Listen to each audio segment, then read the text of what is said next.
Thank you. Let's see. I'd also like a motion to amend the agenda and move public comment to, let's see, 3B, I guess, or right under 3. You, Yeah. So moved. All in favor? And with that, if there's anyone who is here who would like to speak on any non-agenda items, now is your opportunity. I realize your time is valuable and some would like to hear from you. And therefore you would be able to move on with the rest of your day. Mr. Williams. Is there any, pardon me? Mr. Williams. He's the only one that signed up for non-agenda items. All right, moving on, we have an approval of the minutes from the special meeting. Oh, okay. We probably should have done that, thank you. I'm ready to move on. We have a motion to adopt the agenda then. So moved. Second. All in favor, raise your right hand. Thank you. And an approval of the minutes from the special meeting, May 12th, a special meeting minutes of May 13th, and the regular meeting minutes, May 19th, and the special meeting minutes of May 28th. Is there a motion? I'll move. We're in here, right? Oh. I can move with regard to 12, 13, 28. Okay. So I'm going to second the motion, recognizing that one of our committee members, Councilman Alfred, missed one of those meetings for a family trip. And if we can, all in favor of approving the minutes as the motion states. So moved, but I abstain on May 19. Okay, there we go. Number 5 is our new business, and it's a consideration of an ordinance of the town of Hilton Head Island to amend Chapter 16 of the Municipal Code, the Land Management Ordinance, to amend the current regulations of tree protection to include Section 16.5, 115, 16.6, 104, and Appendix C of the town of Hilton Head Island, South Carolina, and providing for severability and an effective date. And thank you, Missy Lewick, our Director of Planning. Welcome. Thank you.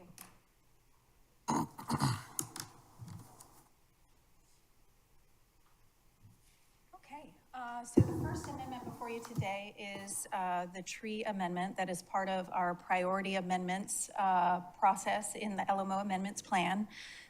The amendments, as you are well aware, are part of our strategic action plan and are part of the number 1 priority in the strategic plan, the growth management strategy. As you also are aware that the priority amendments are to address pressing items that cannot wait for the full code overhaul. We went to council in September and previewed all of the priority amendments, and the policy direction that was given at that workshop is listed here on the memo. As it relates to the tree protection regulations, what was discussed and what is put together in this particular amendment is to increase protections for live oaks and laurel oaks by reducing that diameter at breast height in which they are protected. Also to update mitigation requirements by increasing the plant back tree size. When we have mitigation requirements, it means that larger trees are being planted back. To update our list of native plants, and then also to remove the exception of specimen trees on single family lots, which would reduce the unnecessary removal of specimen trees. The Planning Commission held a public hearing in May and unanimously recommended this amendment to council for approval. So largely, the amendment does provide all of the direction that was set by council, and a little bit of the purpose, again, is to strengthen our tree protection requirements as a town, to make sure that our tree protection is in line with our community's environmental values, and that we're promoting tree preservation and sustainable development. The memo both includes in text and in a table a summary of the proposed amendment. I'll first go through how it's described, in words, and then we'll also go through the same information in the table. So the first update that is part of this amendment set is to preserve live oak and laurel oak trees. Both the specimen classification and the significant specifications have changes that are proposed in this amendment. And for the specimen live oak and laurel oaks, the diameter at breast height for preservation is reduced. So you're increasing protection by reducing the size at which they're considered to be protected. And that reduction is 5 inches for the specimen size live oaks and laurel oaks. And then the significant live oaks and laurel oaks size at which they're protected is reduced to 4 inches for single trunk live oaks and laurel oaks and 7 inches for multi-trunks. And then again, the second item that is in this amendment set is updating that plant back or mitigation requirements for replacement trees. And there are 4 different categories of mitigation trees, and both the minimum installation height is increased by 2 feet, and then in all of the categories, that minimum diameter of that tree, that size of tree, is increased. It's increased by 2 inches for categories 1 and 2, and it's increased by 1 inch for categories 3 and 4. In this amendment set includes a lengthy list of approved native plant species, and those are included in this amendment set. And then finally, there is a change to eliminate that exemption of single family in our tree protection regulations. This table goes through exactly what I just said, but then you can see the numbers and the changes with the strikeout underline. So again, you can see the specimen classification and significant classification here. You can see the current regulations for live oaks and laurel oaks for the specimen classification here, going from 35 to 30, 60 to 55 for the multi-trunk. And again, for the significant size, you're going from 28 to 24 and 48 to 41. And for laurel oaks, you're seeing that size changes here.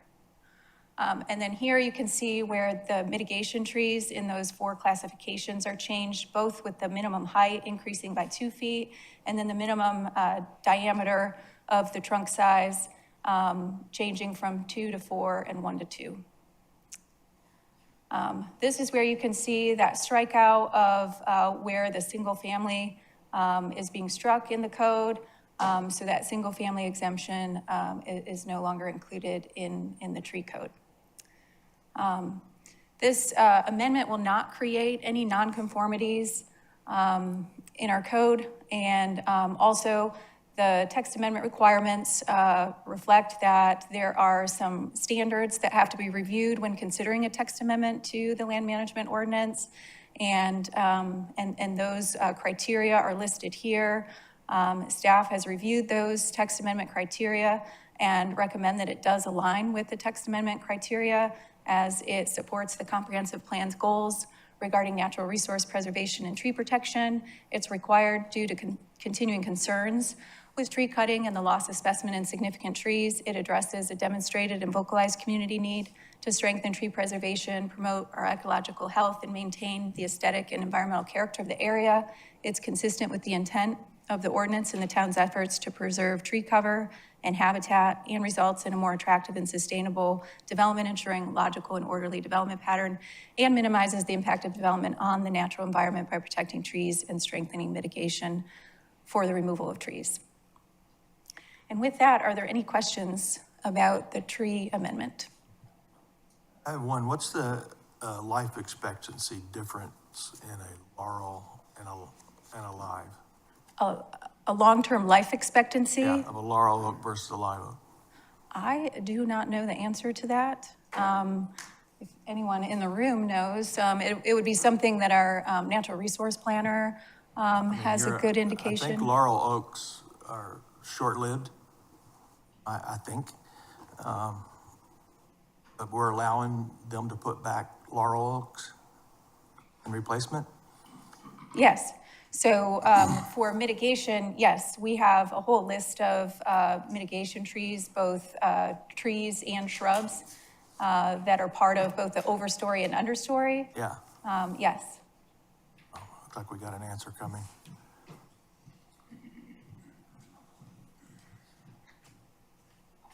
Morning. Good morning, Madam Chair, members of the committee. Sean Leininger, Assistant Town Manager. So I didn't know the answer, but I Googled the answer. Yes, to your point, Councilman, live oaks live for 400 to 500 years if they're a specimen. Laurel oaks typically live 50 to 70 years. Again, that's just based on a Google search. That's Right. not necessarily a professional And they opinion. rot from the inside out, so why are we putting those back? Why are we not just replanting with live oaks? So part of it is we don't want to plant the same species. You want to have some diversity in the species. White oaks, red oaks, live oaks? Yeah, we allow, there's a variety of trees that are allowed to be planted back, as I understand. It's not just laurel oaks or live oaks, but there's a whole list of native species that we've identified that can be counted as plant back. Certainly a preference is for live oaks, but. So does it, would the applicant have to put back a laurel oak? Or could they choose to put something back that would last longer? Is it mandatory or by choice? No, there's a certain threshold of understory and overstory in the requirements. And I don't have the full tree code in this amendment and would just have to pull that up to go through the requirements for tree planting, but mitigation, there's those 4 categories of trees, but then there also are tree requirements in our buffer regulations, and those are both understory and overstory trees and shrubs, and some of those sections aren't in front of me on the page right now, but I could get that for you if I just have a minute to look some of that up. I guess just my question would be, if I did it, my property, I'd rather put a live oak in. I wouldn't want to say, no, you have to put a laurel oak in, it's gonna die in 30 years. Asking a question. Sure. If you consider a live oak an upgrade, I don't know. Well, there are, on the protected tree list, the specimen and significant, let's go to the tree ordinance.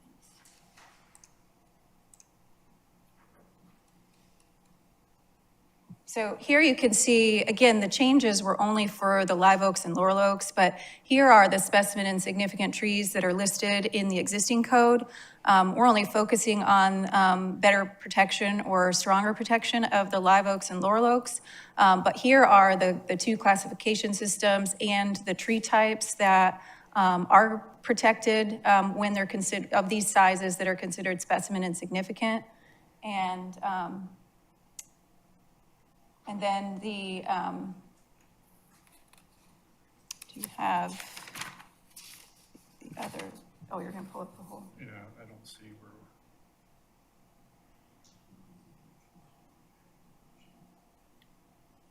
Sorry, I didn't mean to, somebody pulled up. Oops.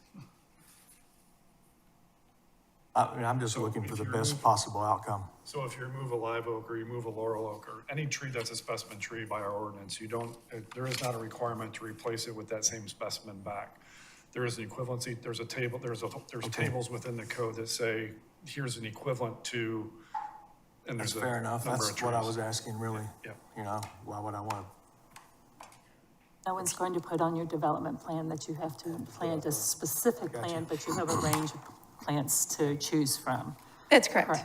So, and then there's various categories of those mitigation tree types. And you have to, if a type 1, a category 1 was removed, category 1 would have to go back, but there's a list of types within that category. Yeah. And I can make sure when this goes to council that we review that with our natural resource planner and have a more thorough response at that time. Thank you. That'd be great. Do you have a question? You've made some changes with regard to single-family residences. I'd like to understand that better. Since one of the favorite sports that I've noticed on the island is people trimming back trees or removing them entirely just to get a better view. How does this change affect that action behind the gates and not behind the gates? Sure. Actually, This provides protection of trees on single-family island-wide. Currently, there are more protections in our planned development areas because they have private regulations that have been requiring tree protection for many years. And the single-family exemption is applied mostly outside the gates, where then those trees are not protected once it's a single-family lot within our current code. There are allowances within the code for views. There are allowances in the code for pruning. There are allowances in the code to remove a hazardous tree. All of those requirements remain. The only change is that exemption of single family then is unified now across the island. There still is a provision in the code that if there was a hardship, that an applicant could go to the Board of Zoning Appeals to remove a specimen or significant tree. And there's no change to that requirement. That still is the relief valve. Thank you. So is trimming or pruning of a tree in order to place a house on a lot, is that acceptable? And does that change with this new code? There are no changes to how trimming and pruning are regulated in the proposed amendment. There are current regulations that allow for a certain amount of development within the drip line. There are no changes to any of those regulations, so those are staying the same with this priority amendment. When in a development, whether it's part of a development plan review or an individual building permit, our natural resources planner does look at all of those plans and make sure that it meets all of the tree regulations that we do have. And so even though previously you didn't need a permit on a single family lot to build, to remove a tree to build, during the review process for that permit, a tree and topo is still submitted, trees are still evaluated.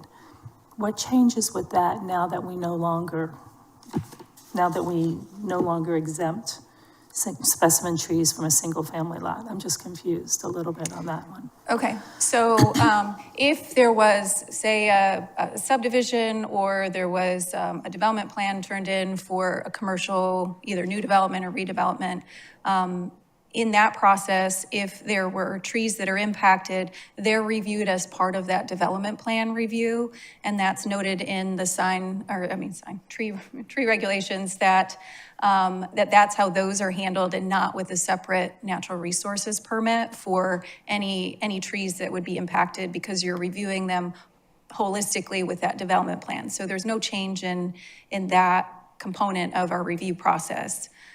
What would change then is that we would receive an application then now on single family lots if for tree removals, and then, you know, if there was a specimen or significant tree that was considered to be hazardous, we would require that level of information and arborist report to be submitted, and then could issue a natural resource permit if it met the criteria for its removal on single family lots. Thank you. So, do we have a motion for this recommendation? So moved. And what is your motion? To recommend to council the adoption of the changes with respect to trees that has been presented to us. A second, all in favor? Oops, you're right, public Mr. comment. Ms. Becker? Yes. May I, Even though I saw 3 hands go up already. I'll retract my hand until I've heard public comment. It's my mistake, I apologize. Zendaya, yes? I didn't hear that motion. Oh. Mr. Alfred, I'm sorry, I couldn't hear you. Could you repeat the motion, please? Motion, I'm sorry. The motion is to forward to council with a recommendation for approval to amend the current regulations for tree protection for the sections referenced in Thank you. Public comment. Thank you, Mr. Chairman. Chester Williams. Yeah, I don't have much of an argument with most of the proposed amendments here. I mean, they're judgment calls, 4 feet high as opposed to 2 feet high, 6 inches as opposed to 4 inches. What I do have a problem with, though, is removing the exemption for specimen trees on single-family lots, because this is going to fall almost exclusively on the native island community. That exemption, I'm sorry, because I didn't hear what you said. Fall on what? because they're on the native island community. Oh, That exemption was put into the code in May of 2016. And ever since then, the town staffs, and this doesn't really come up in the context of a development permit application, it comes up in the context of a subdivision application. But the town staff's practice has been, for example, the Silver Moss subdivision on Spanish Wells Road. When that application was submitted, they would not approve the subdivision if there was a specimen tree on any of the designated lots. It had to be an open space. And so removing this exemption is going to have a material adverse effect on a lot of lots that were approved prior to 2016. Because that's really the only time before that exemption was put in. So I would suggest that you want to tread carefully here, because the last thing the town council wants to be seen as doing with these amendments is undercutting the ability of the native islanders to utilize their lands in an economically viable manner. Thank you. Thank you for the comment. So there are Missy, there are methods to appeal a decision made with regard to a tree on a single-family lot. Did I hear you say that? That's correct. And it actually, I can show you that section. It is right here. If there is an unnecessary hardship, an applicant can apply for a variance. And then that is how, if there is a hardship from a specimen or significant tree, they could seek a variance for its removal. That's currently in our code, correct, or is that new? That is currently in the code, yes. That's what I thought. Okay. All right, are there any other people who would like to make a comment on this particular item? Zendaya, was there anyone else who's had signed up? No? Okay. So we have a motion and a second. All in favor? Opposed? All right, thank you.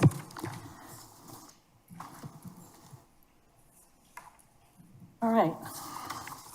So consideration of an ordinance of the town of Hilton Head Island to amend chapter 16 of the municipal code, the land management ordinance to amend current regulations for sign standards to include section 16.5, 114 and 16.10, 105 for the town of Hilton Highland, South Carolina, and providing for severability and an effective date. Missy Lewick, our Director of Planning, is with us again.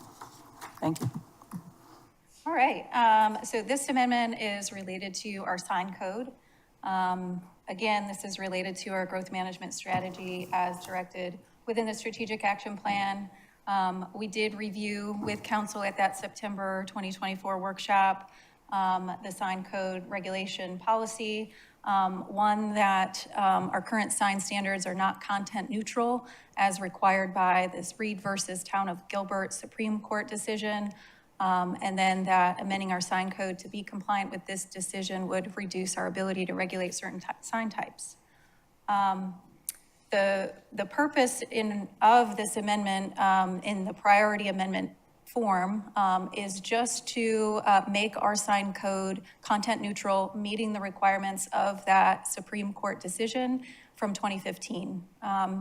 That decision invalidated a sign regulations for distinguishing between different types of non-commercial messages, such as political or event-related signs. The court's decision made it clear that regulations based on content of signs has to be avoided, as content-based rules are subject to strict scrutiny, requiring a compelling governmental interest in narrowly tailored measures. So in essence, the sign code has to be content neutral, and that you can't read a sign to know how to regulate a sign. Is probably the simplest way to put it. And so the amendments that are within this amendment set are to meet that purpose, not to bring our full sign code, do an overhaul of the whole sign code, but just to make it in conformance with content neutrality. So, and with that, we still can regulate size, height, location, design, and the permitting of signs. And then there's some minor housekeeping items that are in this amendment that's before you, but really it is for content neutrality. So I'll go through and over, just like the other memos that are part of this process, we describe it both in words, and then there's a table that describes the amendments. I'll go through both. There is, so the proposed amendment makes some changes to the non-commercial message substitution.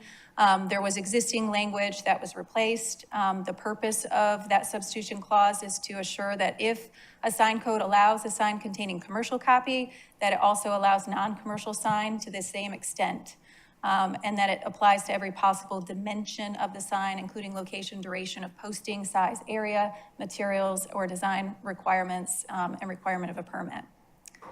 There's some changes regarding flag regulations. They've been updated to reflect case law and federal law. Flags on town property can include United States flags, South Carolina flags, town flags, unless town council approves something else.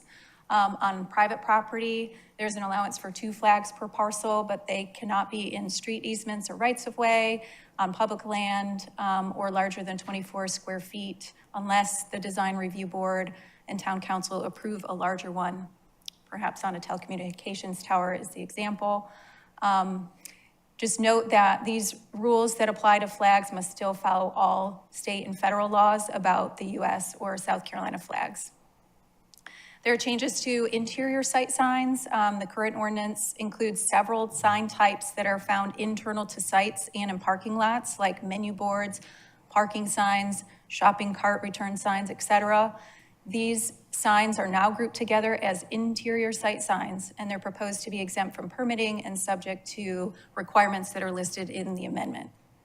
Temporary yard signs, totaling 9 square feet or less during election seasons are proposed to be exempt from permitting based on legal review and case law. The town cannot regulate what message is displayed on these signs during this time frame, even if it was not related to an election or referendum. Temporary yard signs section standardizes all temporary signs that are currently regulated by their content, such as real estate signs or construction signs. It includes general requirements for the sign durability, illumination, shape, number, size, and time frame. They're not exempt from permitting. 1 temporary sign, yard sign is allowed per parcel. There are other circumstances and timeframes where additional temporary signs are permitted, and those are during construction projects, when the building or property is listed for sale, and that time frame before and after an election.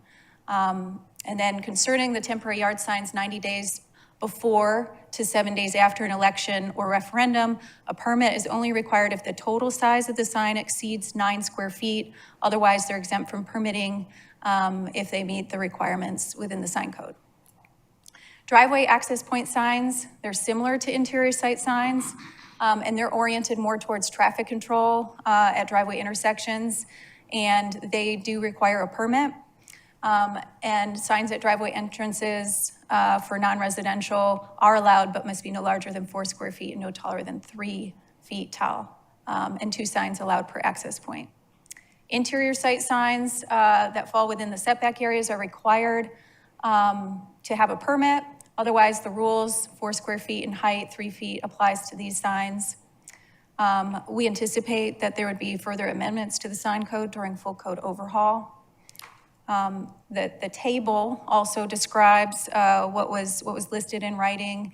Here you can see the full change of the substitution of non-commercial message, both what the wording was prior to and the proposed new wording.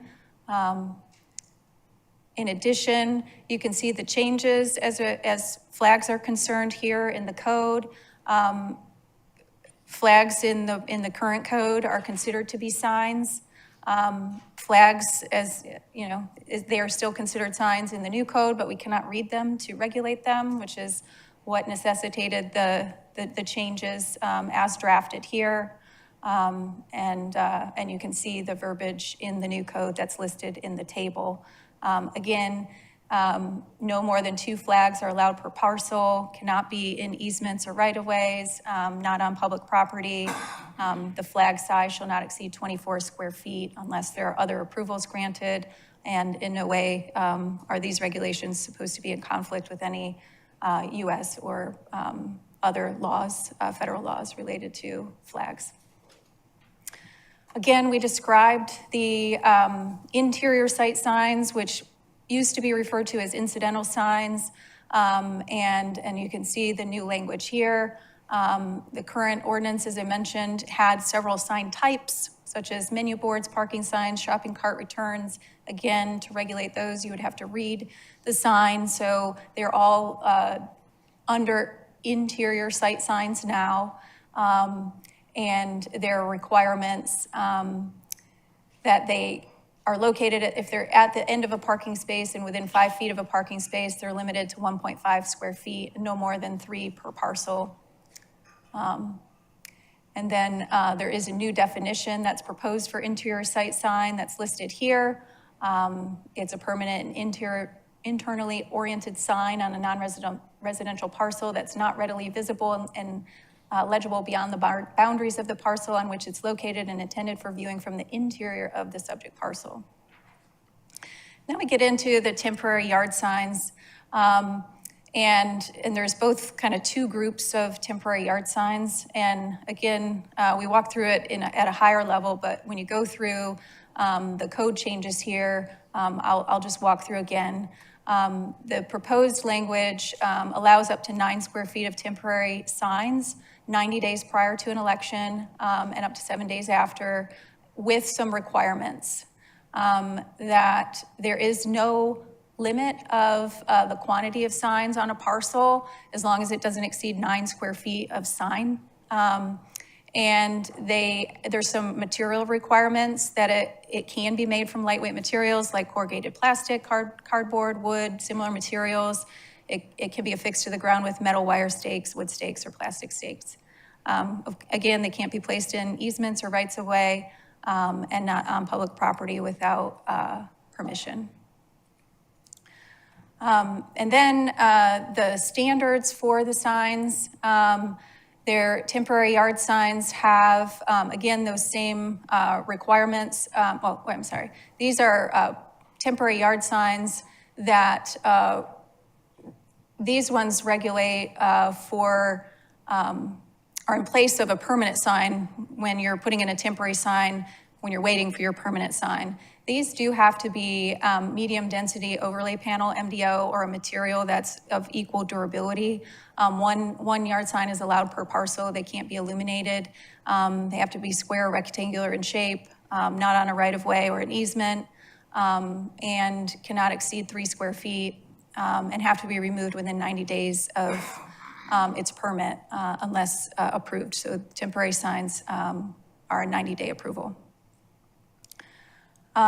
There also are 1 additional temporary yard signs are allowed with criteria or under certain circumstances.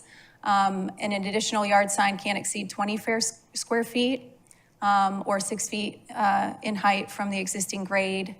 And there are requirements for those. So 1 is allowed per street frontage of a parcel when it's listed for rent or for sale to the time of 2 days after the execution of a rental contract or closing of the sale.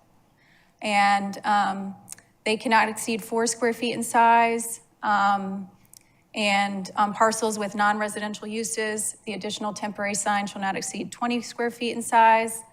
And when placement on the ground is not feasible, it can be placed on the facade of the building. And then there is here, the additional temporary yard signs are allowed 90 days prior to an election or referendum. And then permits are required, and there are some requirements for that. So permits are required if the sign exceeds 9 square feet. We already went through where a permit was not required if it's less than 9 square feet. So between 9 and the maximum amount of signage is 32 for this temporary yard sign within 90 days of an election. A permit's required between 9 and 32 square feet. And that's what this section is covering. And then it has similar criteria for the materials, where the material requirements are more relaxed from that more durable sign type. Again, corrugated plastic, cardboard, wood. They're not allowed in street easements or rights of way, cannot be on public property without owner permission. Here are the requirements again for driveway access point signs. It's limited to 4 square feet, maximum of 2 per access point, and the maximum height is 3 feet.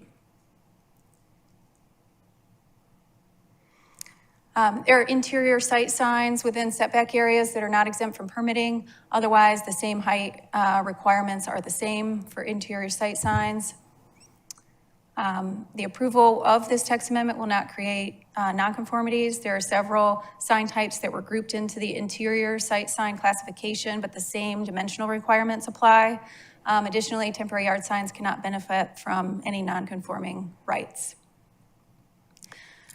Again, text amendments are required to meet certain criteria within our code that are listed here. When reviewing those, staff reviewed those requirements and suggests that it is in alignment with the text amendment review criteria, as it supports the comprehensive plan by minimizing the impact of signs and ensuring high-quality signage is required due to a U.S. Supreme Court decision. It addresses a community need to hold signage to high standards for aesthetics and reduce visual clutter. It's consistent with the zoning districts in this ordinance by ensuring high quality and visually unobtrusive signage. It will result in a more attractive street corridors and properties and have no impact on the natural environment.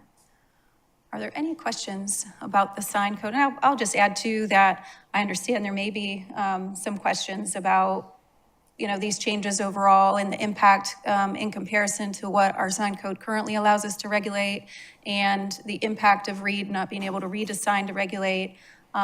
There's no question that some of these changes do impact the way that communities can regulate signs. And there are some difficulties that are presented when you can't read the sign to know how to regulate it. So I just wanted to acknowledge that these changes, while they bring us into conformance with that U.S. Supreme Court case, they do present some challenges in implementation. Thank you, Missy. Do we have a motion?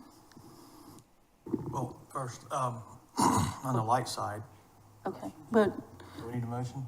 we usually ask Yeah. questions after we get a motion, Correct. so if we can get a motion. I will move that he recommend to council for favorable consideration the amendments to the land management ordinance, current regulations for sign standards with sections referenced. Okay, and now I'd like to have some questions for Missy. Again, I was gonna say, there are an awful lot of alma mater signs flying around on Saturday mornings during game times, and I suspect they're illegal based on this, correct? So they're just not being enforced, which is okay unless they're University of Louisville or Tennessee. You can enforce, you can enforce those. But they're not mentioned, and you know they're everywhere. So we're just okay with them. With flags in particular, the flags currently are considered signs in our current code, and going forward they are as well. This has some requirements that there be no more than 2 per parcel, and it has some criteria for those flags. In them, I guess the language, just to read it. You state either a U.S. flag or a South Carolina flag, and I'm sure that doesn't mean Gamecock, all right? It does not. So,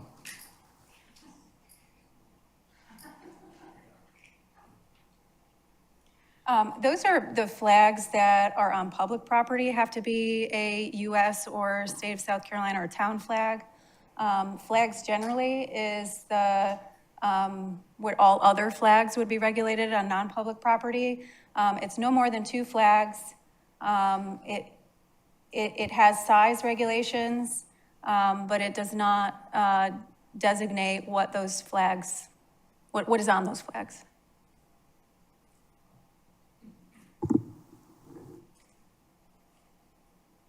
Okay. Any other questions? I seem to have a recollection of a recent incident involving signs on 278 where the town was instructed to remove them by DOT. Does that ring any bells?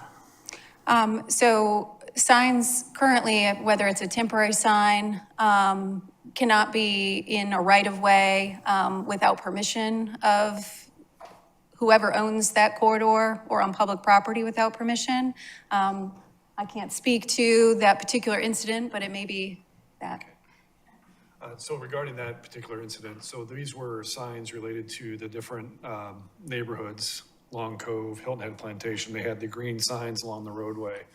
The state has rules that dictate what is allowed as far as wayfinding signage within the state rights of way. Over time, those rules have changed. And so in this particular case, the state had advised that they don't allow that type of wayfinding signage to identify a neighborhood within the state's right of way. They allow you to identify public amenities like a public golf course. Those are okay. But that is separate and apart from a sign ordinance. Those are state rules that are eliminating some of those signs that we see on US 278 William Hilton Parkway. That means that it was okay to have the town hall sign, but not the Long Cove sign? It's okay to have a town hall sign because that's a public facility. It's not okay to have Long Cove. Unless Long Cove were to have a public golf course, then they could advertise the public golf course. Would it be of any benefit to make reference to the fact that there are other rules that apply here that also have to be paid attention to? Well, generally, sign codes acknowledge the fact that there are regulatory signs that whether it's the town, whether it's the state or the federal government, have the ability to place regulatory signs within the right of way. This is basically stating that only those types of signs are in the right of way. Any other sign that's not that is not allowed. So if it's not a town sign, it's not a state sign, it's not a federal sign, it's not allowed within the right of way or generally on public property. Thank you. Thank you. And I also want to thank Missy and Sean for spending some time with me recently going over this particular ordinance. I have quite a few concerns, most of which we've discussed and some of which I'm going to highlight here.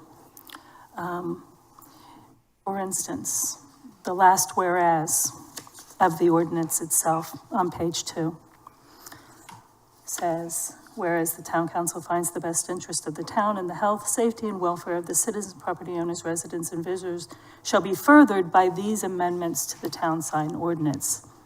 And then it goes on, and this is the important part, which will promote and preserve the aesthetic quality of the town, reduce visual clutter, reduce distractions along roadways, and ensure adequate separation between signs and to aid in providing the adequate light, air, and open space and facilitate the creation of a convenient, attractive, and harmonious community. Signs, as a rule, don't do any of that. And within this ordinance, what I see is an opening of a door to make that visual clutter and all those things that I just read that the town is thinking is in the best interest are not furthered by this ordinance. One example is on page 3 of 11, and it discusses the temporary yard signs. And these temporary yard signs in particular as it relates to elections and referendums. It says concerning temporary yard signs 90 days before to 7 days after an election or referendum, and that the permit is only required in a total size of the signs that exceeds 6 and I think somewhere else it said 4. So I think there was a conflict there, square feet. Otherwise, signs are exempt from permitting and are allowable if compliant with another section. When I asked the question on this, I asked, whose election? What election? What referendum? Whose referendum? And this doesn't specify, so it's open-ended. So from 90 days, if we were to approve this, from 90 days from some election or some referendum somewhere on this globe, someone can go out and put up a sign or multiple signs to which we can't read the content of, so therefore it may not even be related to that election or referendum in particular. So that's a problem as I see it. People can put up any content for 3+ months anywhere around our island as they see fit, and then say it was related to an election or a referendum somewhere. Hilton Head, those of us who have been here for a long time know, and those who have come, I hope know, is known, well known, for limiting the signs and the advertisement along our roadways, and in turn, instead, promote the trees and the environment and the natural beauty of our roadways, all of which, if that last whereas were true, this ordinance would relate to. So that's a problem that I have. And I'm going to suggest, I can either go over many of these types of problems like that. Size is another one we have on page 311. The size of a flag shall not exceed 24 square feet.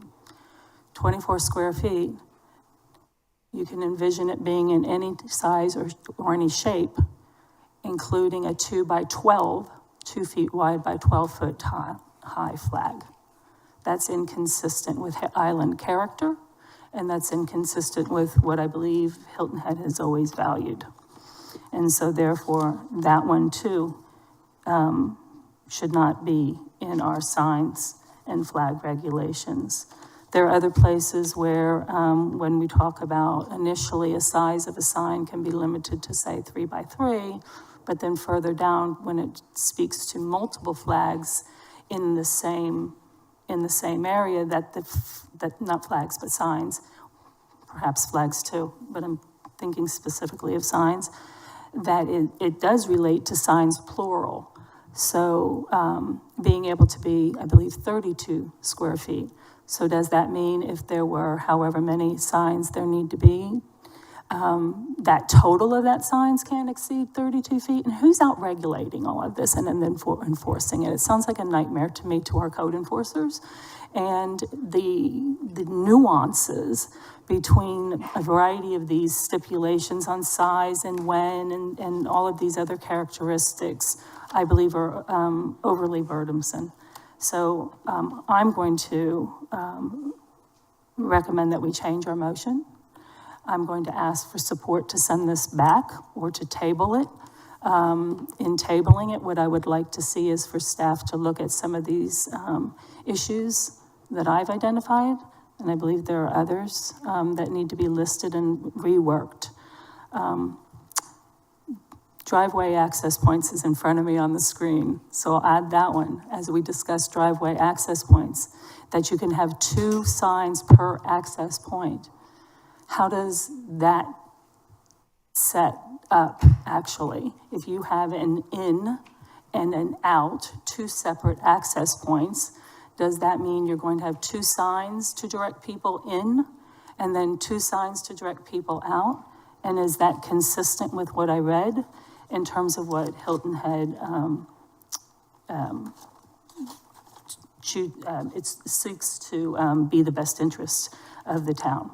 And so none of this, I believe, has been thoroughly thought out, certainly not clear to my understanding in the way it's been written, providing difficulties for enforcement, even permitting where necessary.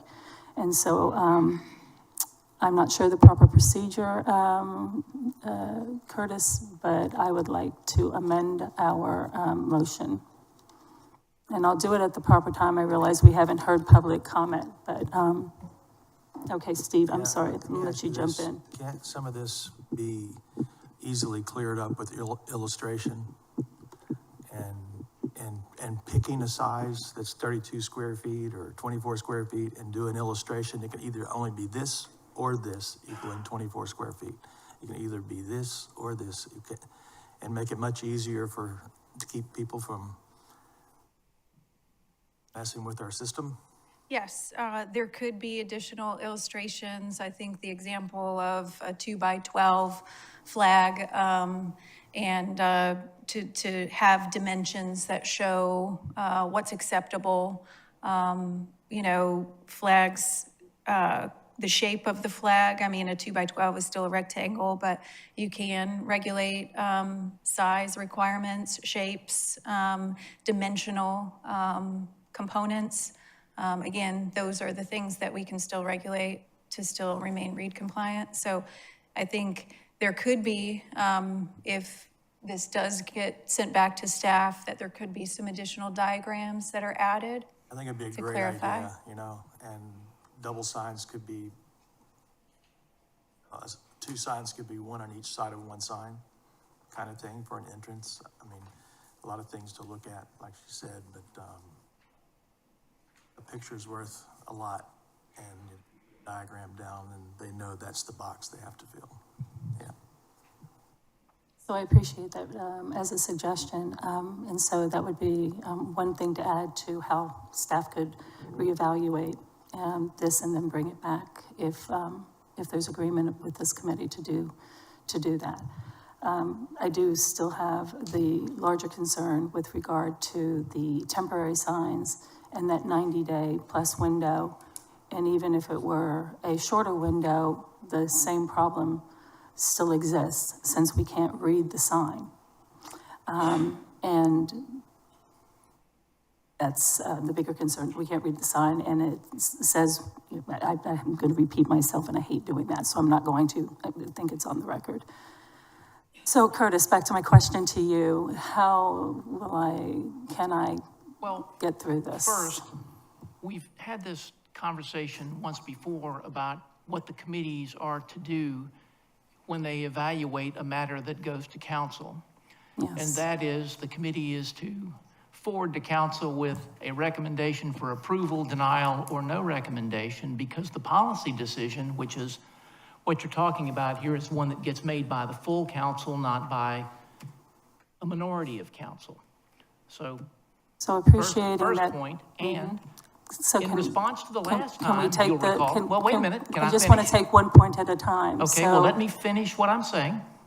Yes, sir, I will. Thank you. Thank you. So, and you'll recall that in response to the last time, council now has a proposed code amendments on its agenda for tomorrow that makes that express. Correct, and that's not today, but thank you for that. Understood. So Okay. now, if So you in wish his- to make a motion to amend, you have to relinquish the gavel, make a motion to amend the motion that is on the floor to forward the proposed amendments to council with a recommendation for approval. So I'm going to pass my gavel so that I can make a motion to amend the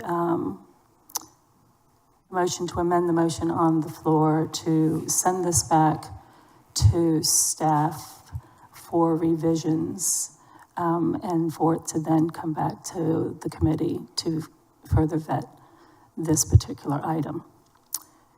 Do I get a second? Yeah, second. Any conversation, any discussion? My view is that a number of these things certainly, as Mr. DeSimone mentioned, illustrations, could be something that could be added before the matter gets to council without having to go back. There were several points that were raised that I don't really comprehend, such as what elections are you referring to? So it's hard for me to say that that's a significant matter, because I don't grasp that. Okay, maybe I can help with that if we can take that one. So it says in the ordinance that 90 days prior to an election or a referendum. It does not specify where that election or that referendum is taking place. Therefore, It sounds to me it's an like open you're door. saying that if there's an election in Utah, we can't put signs up in Hilton Head. Well, that's what it, if you take the language literally, that is exactly what it's opening the door for. I'm not concerned about that.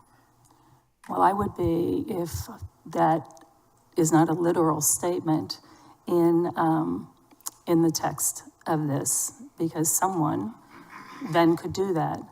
Also, the concern with regard to those temporary signs within this election or referendum to 6-7 days afterwards, since we can't read the signs, doesn't necessarily have to pertain to our or any election or referendum. Can you help me understand what you mean by signs that you can't read? We are not, under the Supreme Court, that's why we're doing this. Under the Supreme Court decision, we are unable, as a political body, to read a sign to determine whether or not it's permittable or not. Is that correct? That's correct. So in this case, if there was a temporary yard sign within this 90-day election window, it may not be an election sign. It could be Bob's Plumbing. And if it goes up within that window, meeting these requirements, it's allowable. And one election cycle can lead into another election cycle. So your 90 days and 7 days timeframe is really irrelevant because you can point to any number of elections that overlap and continue throughout the year, 365 days. I would add that interpretations are made on code regularly, and the LMO official can make an interpretation of what that means, and all interpretations are kept on file in the planning department.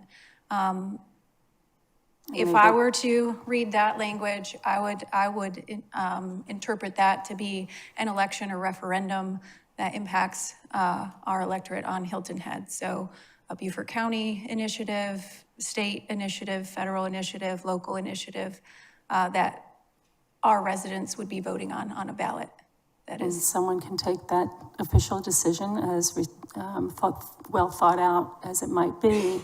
And because the language does not say that clearly, and because we can't read the signs, so it doesn't necessarily have to pertain to that election, they can challenge it to the BZA. And I would imagine that without that specific language and without being able to read what that sign would pertain to, the BZA would overturn the official. And then we would be right back where Can we we just started. add local to the verbiage? Can't we just put Beaufort County to the verbiage? To eliminate that? there could be clarification that's added to that, yes, which I think is what Ms. Becker is requesting, that clarifies that so that it is not open for interpretation, I think is what her request is, yes. And how do we eliminate Bob from advertising his plumbing company during an election? Well, this relaxes the requirement for a permit for those temporary signs within the window of elections.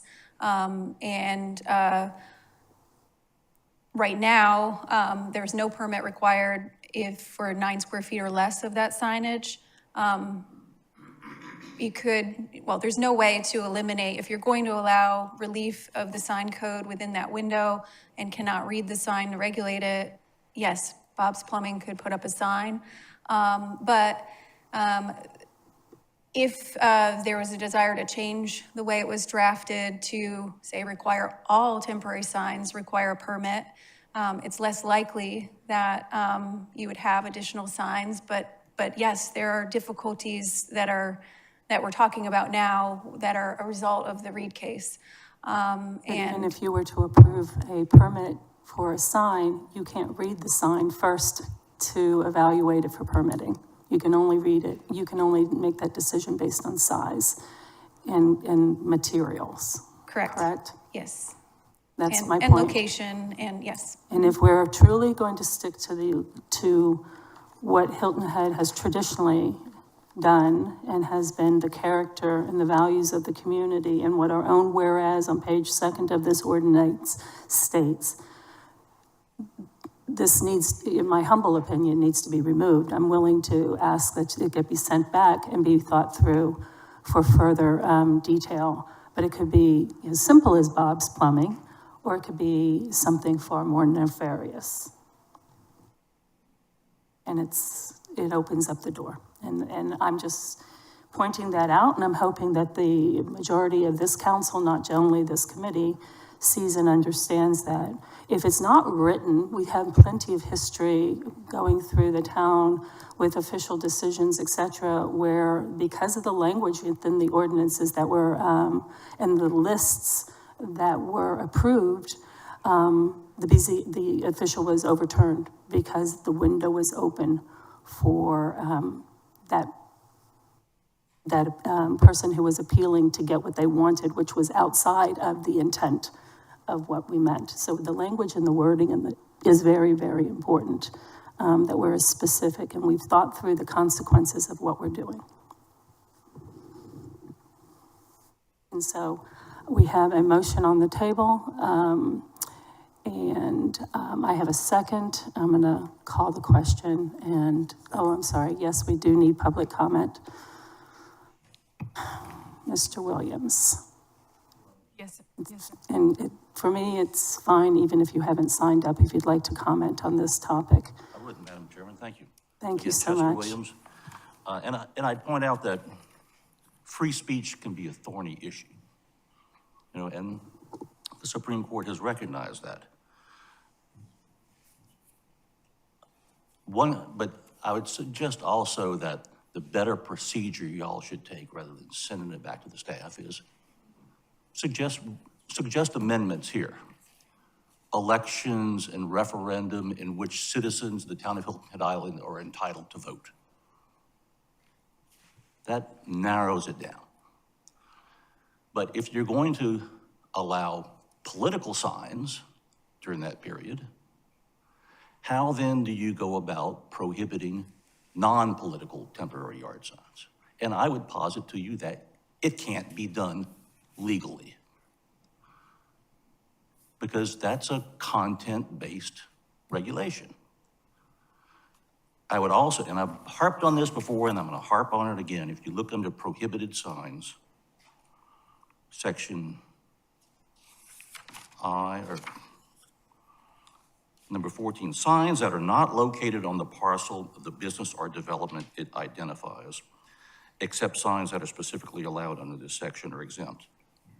How do you tell if a sign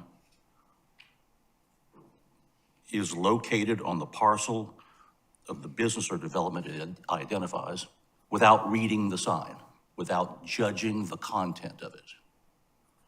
That is a content-based regulation, and you're purporting to be able to prohibit that here. When this exercise is all about, oh, we have to get away from content-based regulation, it's gotta be content neutral. That's a classic definition of an off-premise sign. And off-premises signs are, by their very nature, content-based regulation. And I would, again, posit to you that that is not allowed. You can regulate the time, place, and manner. The size, 24 square feet. You could fix that easily by saying 24 square feet, provided that one dimension is no less than 4 feet. Because then you get a 4x6 flag, or a 5 by whatever it is divided into 24. So there are easy ways, I think, to fix or try to fix the issues that you're concerned about without prolonging the process by sending it back to the town staff and then having them come up with something and bringing it back to you to see if you're happy with that. Just tell the staff right now what you're happy with. Make those recommendations in your motion to the town council and move it on to the council with a recommendation for amending it. I think that's the better practice. According to, if I'm not mistaken, according to Curtis, we have 3 options, right?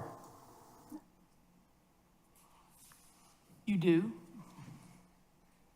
Tomorrow, as of tomorrow. But I don't know that Assuming it there's passes. anything that would prohibit a recommendation for approval provided 1, 2, and 3 get done either. Correct. Mm-hmm. And I respectfully disagree. If that were to get approved tomorrow, and that's a question mark, it's an agenda item, and there's much discussion to be had about that. That doesn't limit us today. And I do hear what you're saying in terms of being able to identify all of those points and to give them to staff, or to put it into the motion before moving it on and asking that those are, but the problem we run into here is that we as a committee are just now hearing and debating that. So we're smart, we're quick thinkers on our feet, but we may not get it quite right. So I think the time allowance for us to consider that, to hear from other people, is valuable to not making mistakes or trying to limit the amount of mistakes we make for the future. So perhaps what we should be doing is tabling it for now until we have that opportunity to think through those details that you've suggested, which I hear you clearly on. It makes sense. So, so here we are. And that's what I think that's what we ought to do. I think we ought to table this, and I think we ought to think about it carefully. I think the other council members ought to think about it and add their their thoughts to ours, and when we come back again, be able to discuss it further. I don't like delaying things at all, especially when they're important like these are, but I also don't want to make mistakes. The only problem I have, with all due respect, obviously, with that is we could table everything Could, because we never agree on everything.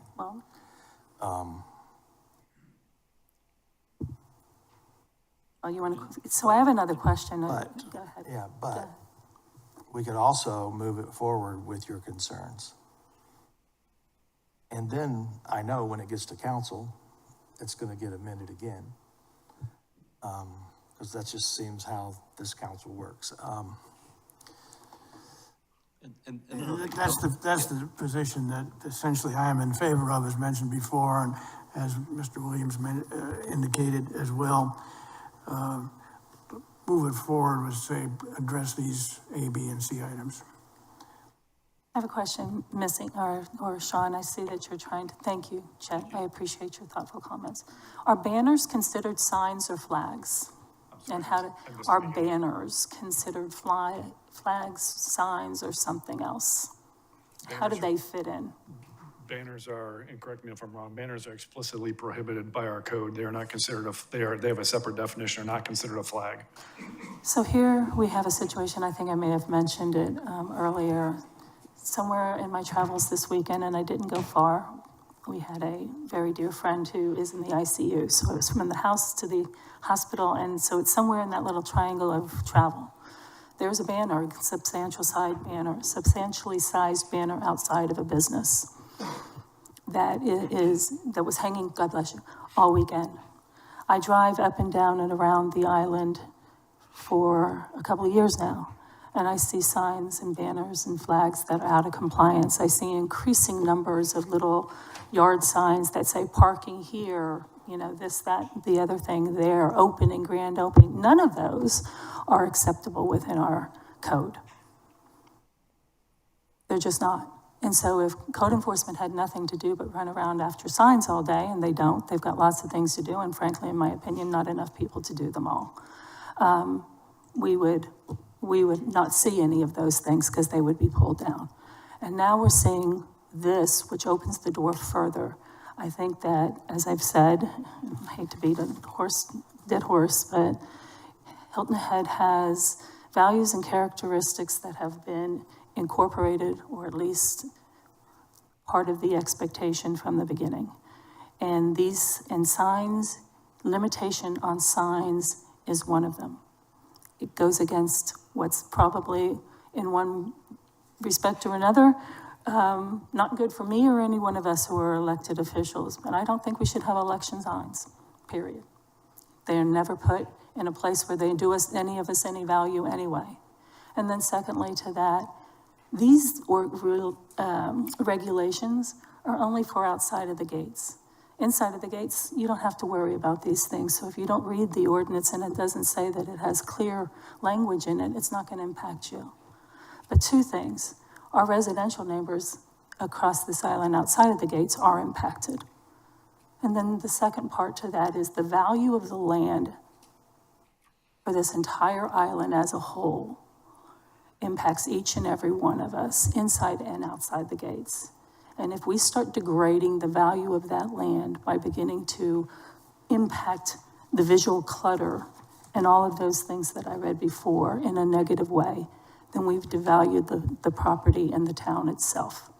And so I feel strongly that this is not something that we can give a list to you here today and ask and approve it and send it off to town council for further discussion.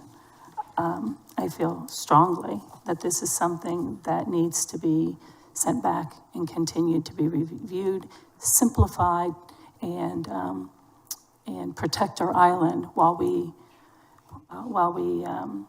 comply with the Supreme Court ruling.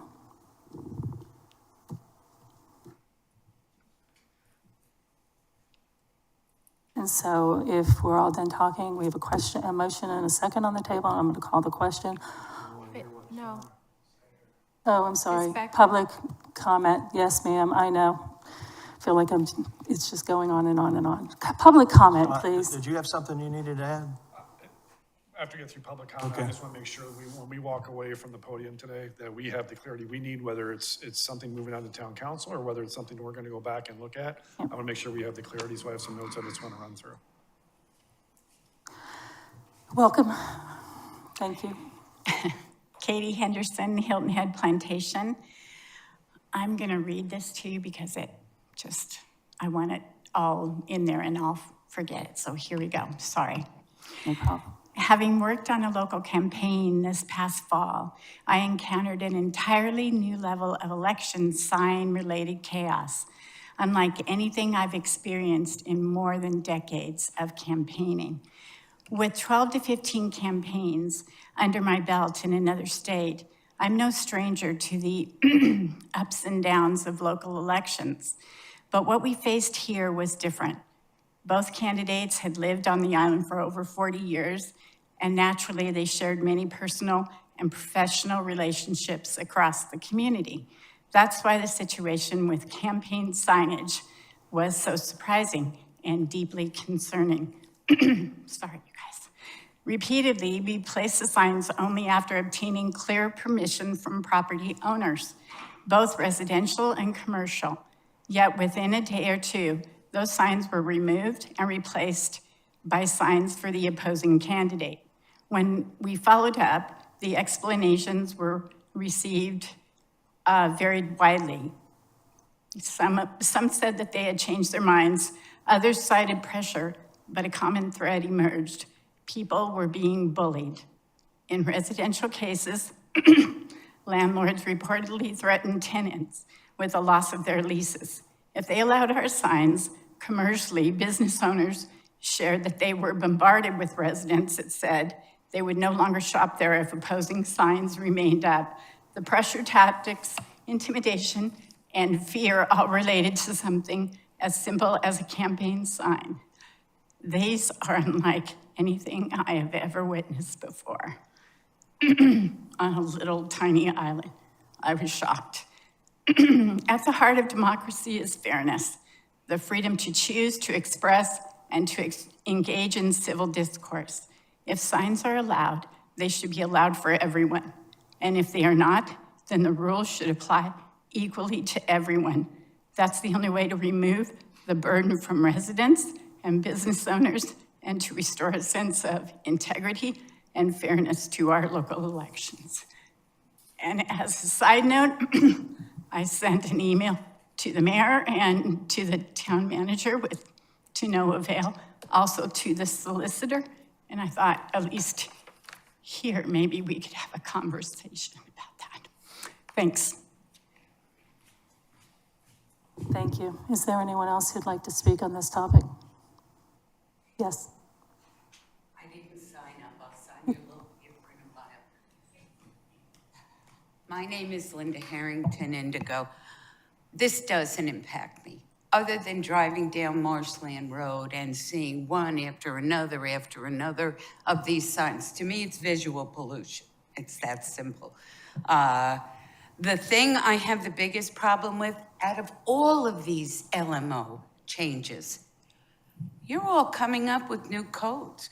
Why do you keep jiggering the old codes? It seems to me when I attend these meetings, ARB planning, whatever, people are trying to shoehorn an application into the existing code, which produces amendments.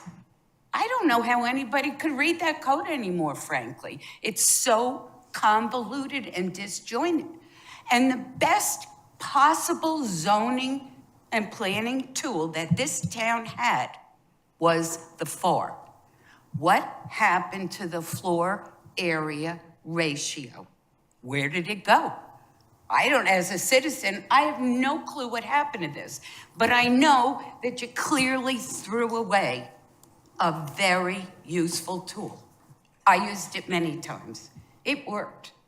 Might not have been perfect, but we didn't jigger the code like you guys are doing. So I would say send it back, get it together, and then vote on it, because if you all do this and send it on to council, then you're jiggering it right then and there. It's rife for errors, and that's all I'll say. Are there any other comments? Alex Brown.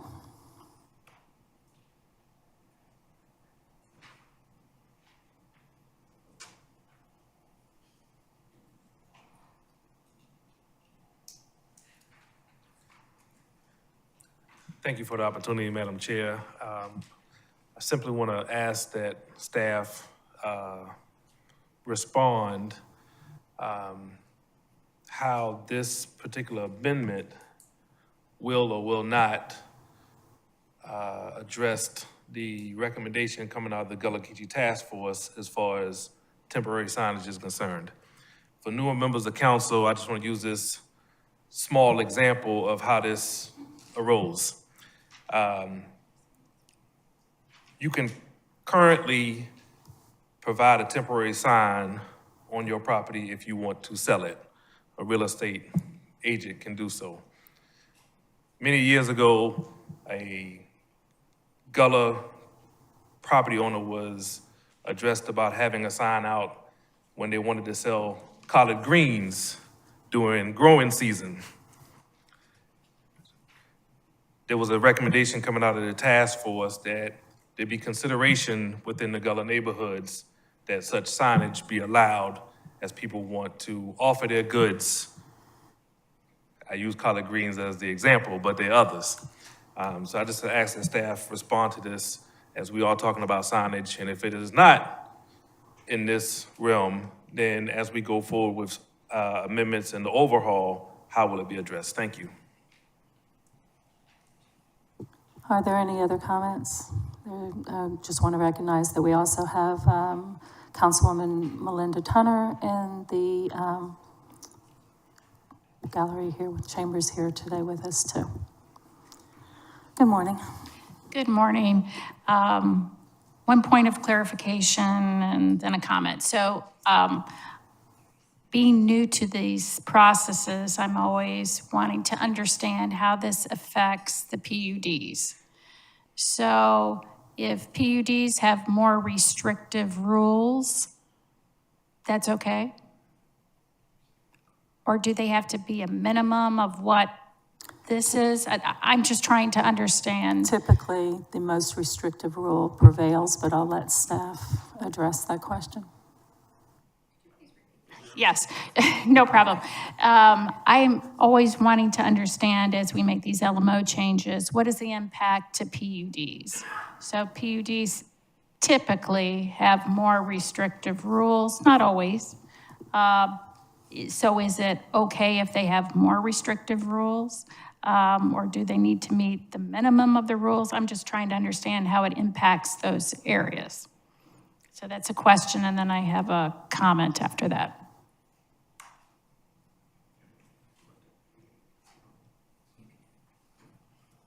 So as it relates to PUDs, yes, our code is the standard. The PUDs can always have more restrictive code. Our code, as it relates to PUDs, also allows PUDs to have some of the signage that you see off-site, or have identification sign up at their gates, or over their entrances off of William Hilton Parkway and other roadways. But generally, our code prevails. They can always be more restrictive. So to rephrase that, as a minimum, they need to meet these requirements, but they can go over and above them by being more restrictive. Okay, thank you. That is helpful. And then lastly, it's in regards to making changes to items that come up for a vote. As people have learned more about me, I'm a very thoughtful person, and I like to read the materials and read the changes. And also, not just because of what is being said, but the connection to other parts of the proposal. So when you make a change in one area, there may be a connection to another area. And I like to make those connections because I think that's important so that you don't end up with items that conflict. And so I personally find it difficult to go in and make major amendment changes to items as they're being voted. And, you know, I can give you some examples of where changes were agreed upon, but then there's conversation in the back about, okay, is this what it looks like? And I don't think that's fair. So I believe if you have major changes that you want to make, it gets very confusing, not only for town council members to make all those connections, but also the public to completely understand what it is that you're changing. So that's just my thoughts on that. To summarize that, if I can, Melinda, before you walk away, what you're saying is that the work that needs to be done is at the committee level, and those changes then need to be sent out so that everyone can read those changes, assess them, and then be ready to vote on them, rather than sending it to town council where we have to go through that debate and then try to quickly assimilate it and take a vote on it in that moment. I think it works for both. Yeah. When it's major. Yeah, gotcha. Thank you. Thank you. Yeah. Can I ask a procedural item, Curtis? So if we vote on this motion as it's presented and it passes, it goes on to council. If we vote on this motion and it doesn't pass, then there's room for another motion. Is that correct? Yes. Okay. I mean, and if I might address the comments Councilperson Tunner just made, if town council determines that the text of this or any other matter that comes before town council is something that is not yet ready for town council to act on, the town council can certainly direct that it be changed and worked on. The difference that I think is a significant difference is that in that instance, the decision is being made by the town council. And that is my point here. And I would question then, why do we have committees? All levels of government work this way, and this town has always worked in this manner. And so the change that you're suggesting is not consistent with any of that, and then does raise the question, what are we doing? So there is a motion on the table, and if Sunday at this point, you would be so kind to read it back to us, or oops, I've got one more. That's okay, that's fine, Can I address Mr. absolutely. Brown's question? Sure. Okay. So currently, the current sign code allows sandwich boards and chalkboards, and there are no changes that are proposed to that particular sign type. And the sign type in the Gullah Geechee project report, sorry, it's on page 9. Oh. Way up here. I'm just gonna go to it so you can see that it's not being struck. These guys. So this sign type on the screen, sandwich boards and chalkboards, is similar to the sign type in the Gullah Geechee Project Preservation Report. And those prototype signs that were created to meet the recommendation within that plan would fall within this sign type. And it is not proposed to be changed in any significance. So I just wanted to make sure that that was answered.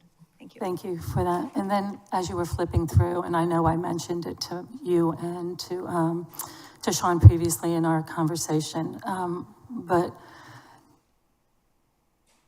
Steve, you brought up the idea of of examples of signs. And as you look through our packet today, I'm sure you noticed and identified that some of those examples are not from Hilton Head. They're from other places off Hilton Head.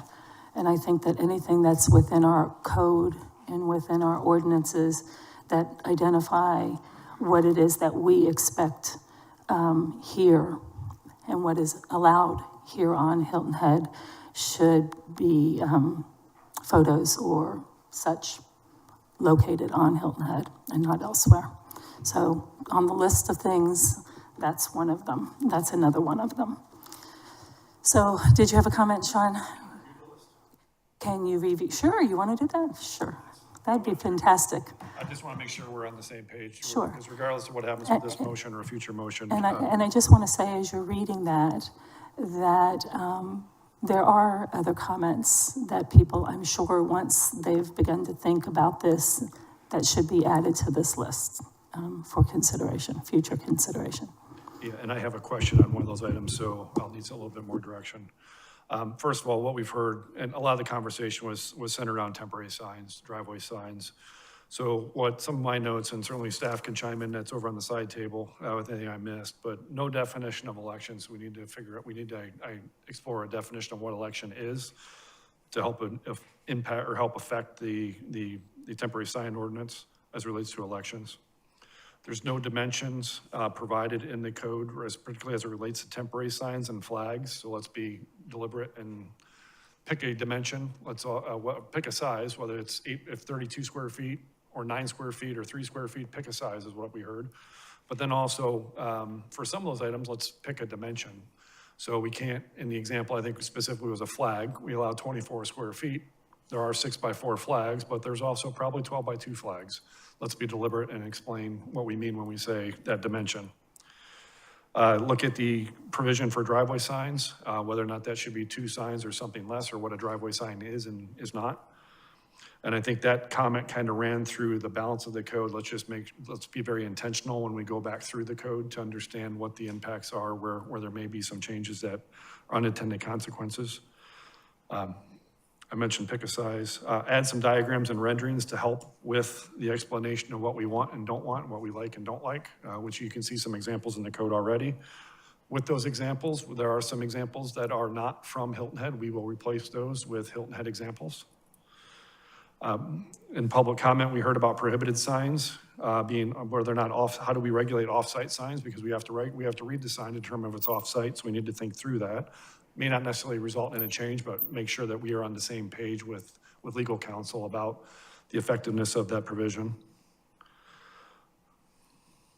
One thing that was talked about, but I don't have clear direction on, is the timing of election signs. So we talked about 90 days. We talked about maybe we don't allow election signs. We've talked about maybe a tighter time frame. I don't have any specific feedback on what to do with the timing of election signs, so that'll be important. The other thing I heard was that staff, based on all these comments that I just laid out, that we go through the entirety of the code and see how, I believe one of the council members mentioned that, what's the trickle down impact of making some of these changes? So run through the entire code to make sure we understand what some of those changes are. And I'll end with just a comment. As it relates to what we tried to do here, which was to make this code compliant with the Reed case from 2015, which is to eliminate the content-related provisions of the ordinance versus some of these other things that we're talking about here. we were directed and essentially we were authorized, that's how I look at it, we were authorized to go in and modify this code to address the content related. As we start to move beyond that, start to now think about dimensions and other items, we're drifting away from that a little bit, and keep in mind that we are rewriting the LMO as we speak. We're making some good progress on that, and a big component of that project is going to be taking a comprehensive look at our sign code. So we're just not talking about content-related regulations. We're going to talk about what is a freestanding sign and do some of these things that we're talking about here. So keep in mind that is going on in the background. At some point, we was talking about table. We could also just get through our LMO update and address some of these things as part of the LMO update as well. So I'll end with that. Thank you, Sean. Thank you, Missy. Thank you, Curtis, and for all of the comments that were made here. I think that on page 11 of 11, the proposed text amendment aligns with this particular review criteria. And on number 4, it says it is consistent with the zoning districts in the ordinance by ensuring high quality and visual, unobstructive signage. And I think that the questions raised have to also relate to whether or not, indeed, this review criteria has been met as one example. So, Sunday, if you will be so kind and read back the motion that's on, unless there's any other conversation. Read the motion that is before us. The amended motion? Yes, ma'am.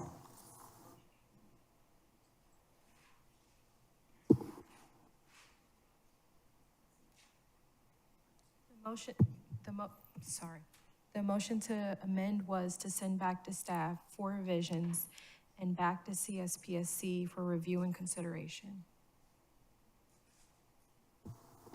And that was seconded. And I'm going to call the vote. All in favor? Opposed? Okay, and so that motion fails. And do we have another motion? No, now you vote on the main motion that Mr. Alford made, which was to forward with a recommendation for approval. I would like to amend that motion, if I may, to include a request that staff address the issues which Sean raised prior to the matter going to council. Is there a second for that amendment? Does the second of the first motion agree? Agree. And so any conversation on that?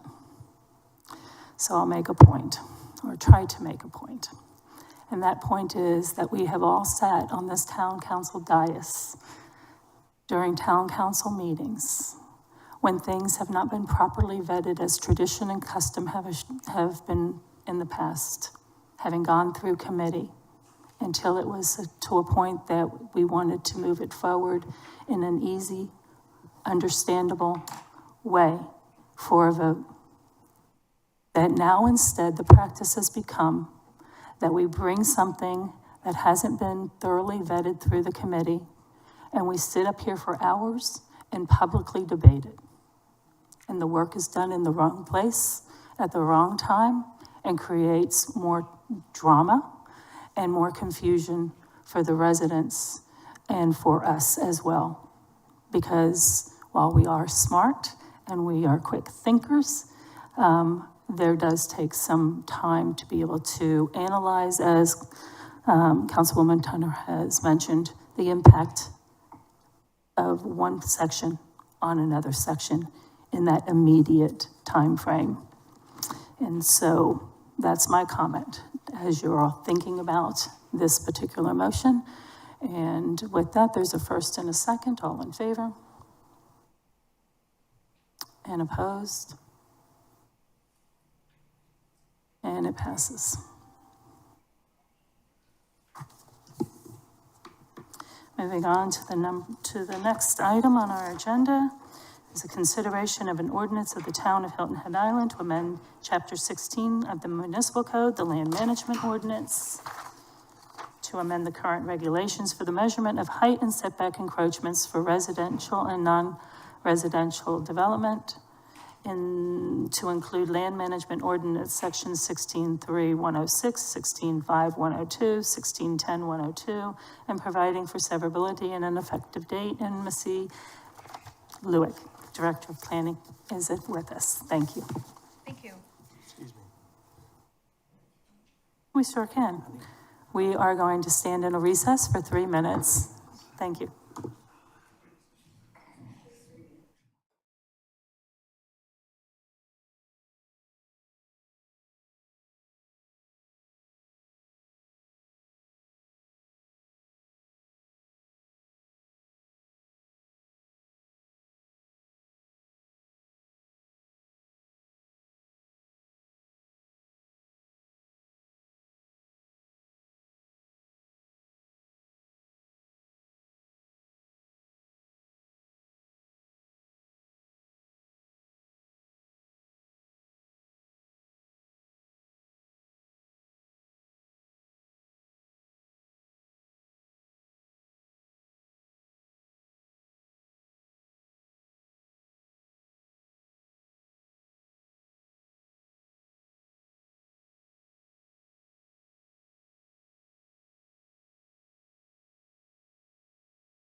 All right, so we're back.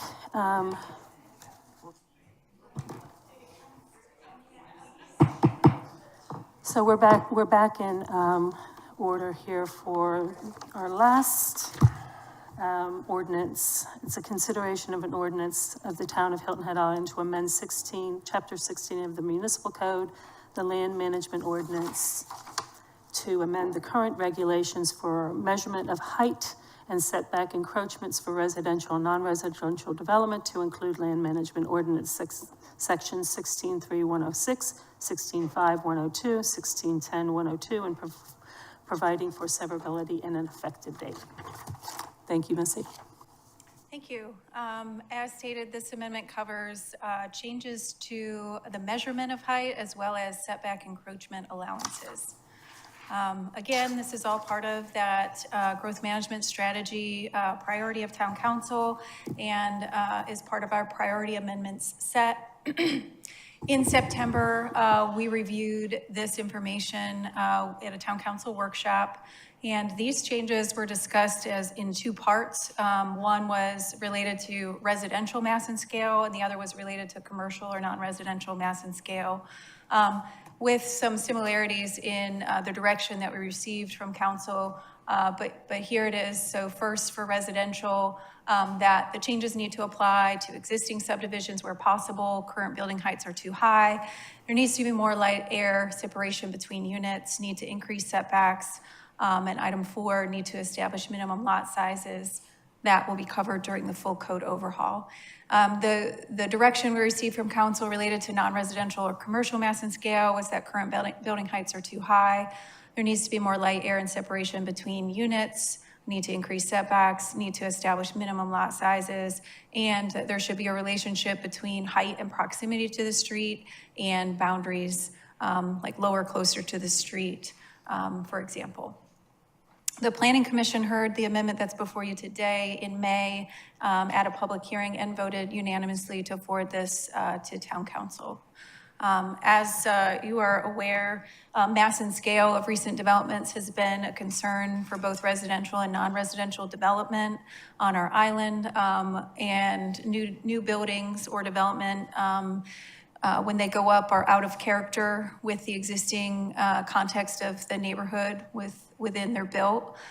This amendment does adjust how height is measured, and it reduces those allowable setback encroachments. Current regulations require building heights are measured related to our flood zone elevations, which effectively can increase the allowable height of a building depending on where you're measuring from, especially when that is not measured from grade. So this amendment changes where we are measuring, and it's no longer from either 13 or 11 related to that flood zone designation, so 13 feet for residential or 11 for commercial, but changes it to measure from pre-development grade. This provides a more accurate representation of the building scale relative to the surrounding landscape, and there are no changes to any of our building height dimension requirements. It's just how we measure height is what is proposed in the change. Additionally, there are, our current regulations allow projections and encroachments of setbacks. And this amendment provides for more separation between buildings as many of those allowable setback encroachments are eliminated or reduced, and sometimes the extent is reduced. So the memo will go through how we analyze these changes to make sure that there's awareness of these changes and how they will impact development. So because you're measuring height differently, it affects both the overall building height and then where we measure that setback angle. It doesn't change that angle of the setback angle that's required, just where you're measuring where that setback angle begins. So again, it changes the elevation above the ground at which the setback angle is measured. And this diagram shows an example of some of the changes where currently if we are measuring building height and the setback angle if it was at 13 feet. So the blue line, the setback angle would start angling right here at 20 feet above 13. With the change, we're gonna measure from grade. So you're gonna start using this red line. And you can see that that 20 feet is where that setback angle picks up, and that there would be a portion of a structure that would no longer be allowable because it's within that setback angle. So this measurement of height both impacts potentially the overall height of the structure, but also that setback angle requirement here. Again, right now, it's 13 feet for residential properties. It's 11 feet for commercial properties or non-residential development. And setback angles are measured from 20 feet, and then whichever prescribed angles, and those angles change depending on the adjacent uses or the adjacent street that it is near. But that's how setback angles work, and that's how this change could affect the setback angle requirements. Additionally, there are a number of allowable encroachments within our setback encroachment table.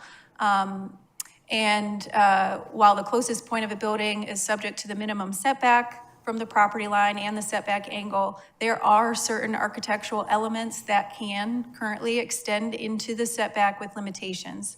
So if a sidewall of a home is built to the setback line, a bay window may extend up to 2 feet in a setback, if not more than 9 feet wide. There are also other allowable encroachments such as open balconies, uncovered decks, and porches, which are proposed to be struck from the code, and those would reduce allowable encroachments. Items like eaves and bay windows and awnings are proposed to be retained in the table with a reduced extent. And then other architectural elements are proposed to be removed so they can no longer encroach into the maximum height limitation, setback angle, or minimum setback. There also is a further restriction allowed, or that's included to prevent allowable encroachments from being any closer than 5 feet from a property line. So there may be a likelihood of resulting legal nonconformities related to architectural elements that are proposed to be struck. And some of these, we are allowing eaves to still encroach. So this eave here in the setback angle could still encroach up to 2 feet as proposed, but a porch within the setback area could no longer encroach within that setback area. So that is an illustration that shows the setback encroachment reductions. And then this is meant to show the changes in how you measure height. So building height is proposed to be measured from pre-development grade rather than the elevation of pre-development grade or 13 or 11 feet above mean sea level, depending on whether, again, that was residential or non-residential. So that means that if the building site is lower than 13 feet for residential or 11 feet, depending on that building type, then you would measure now from pre-development grade to the highest point of the roof. And so right now, say that 13 feet was here. Previously, you would be able to measure 0 is from this point on the structure up to the peak of the roof, and the building height would be measured to here. Pre-development grade, the building height measurement is measured from the ground, and the building height is still the peak of the roof. Here's an example from an actual rendering of a project. You can see both how the measurement of the setback angle comes into play here. So the blue line is the current regulations where 13 feet is right here. You can see where 20 feet is here, where then the setback angle picks up. Then the red line here shows that we would measure now from pre-development grade. The 20-foot angle starts right here, and you can see that a small portion here of the main sidewall of the home would now be encroaching into that setback angle. And then there's limitations in how many feet of roof eave can extend within that setback angle. May I ask you a question on that diagram? Yes. So from where the lines are being drawn to the side of the house, what is the distance that you have it set at here? Is that 5 feet, 10 feet? We were measuring, that was not, I don't believe that was part of what was being, So and correct me if I'm not getting this correct, but doesn't, in terms of a diagram to provide an example of the impact of the setback angle, isn't that important? yeah, I believe this is from, it is measured from the setback. All right, what's that setback distance? In this instance, I do not know what Then the setback picture's is for the difficult to diagram. follow then, because if it's 5 feet, it's one thing, if it's 10 feet, it's another, if it's 3 feet, that would look different. It would, yes, but what we're illustrating within this diagram is that the current measurement is shown in blue, and then we're just showing what that, But I know when someone is looking at it without that measurement in there, they could possibly think that applies that description that the picture shows would apply to any development. It would be different based on the setback, because the lines, the blue and the red lines are on the setback line, I'm assuming, correct, from the house? I believe they So are. if it's a 5-foot setback, those lines would be depicted differently than if it were on a 3-foot setback versus a 10-foot setback. Correct. Correct? And so I don't know what this was really telling me. But this is, I understand what you're doing. This is just a depiction. I know, but if you're just relying on a picture to give you an impression about the impact of what this change means, Yeah, I understand, but it's irrelevant as to what she's trying to explain. I'm not sure if it is, so maybe. It's Sean, non-specific. It is. Yeah, the line is set where it's supposed to be. So whether it's a 5-foot setback, 10-foot setback, 3-foot setback, where that is set, that is where it's supposed to be set. So this is an accurate example or accurate depiction of where the setback angle begins based on its horizontal measurement, and then its vertical measurement for when it starts at the 20 feet. So then if it were a 10-foot setback, would that angle, let's say this is a 5-foot setback, and instead it was a 10-foot setback, you're telling me that same angle would hit the eave there at the same place? No, it'd miss it. It would miss it, that's my point. Yeah. Well, that's my point. In this particular example, though, this is where, for this house, this is where that setback angle is measured from. So this is an accurate depiction of how it impacts this particular house. Right, so to be able to understand this particular house and how those setback angles are impacting it, I need to know what the setback is, that's all. Yeah, and just the existing graphic in here does that. So it shows where the minimum setback distance is. So here's the old exhibit that we're working from that illustrates setback angle. And again, this is proposed to be struck because we're no longer, measuring building height from that measurement here. We're going to measure it from pre-development grade and then get to that 20 feet mark, and then the angle picks in. This shows you where that's measured from, so it gives you that minimum setback distance is where that vertical line starts, and then that's also here where this new graphic is showing that angle kicks in. So what was included in the memo is just an example from an existing permit that was under review, but that is the minimum setback where that vertical line is. And a minimum setback is variable, so anyway. It does change. I didn't mean to interrupt. Correct. Go ahead. It can change. It was a good question. And here, this just illustrates the difference in that height specifically by just calling out You know, and again, this isn't meant to be to scale or anything, but just showing that, you know, you're going to have a difference in, potentially, if the property is below 13 for residential or below 11 for non-residential.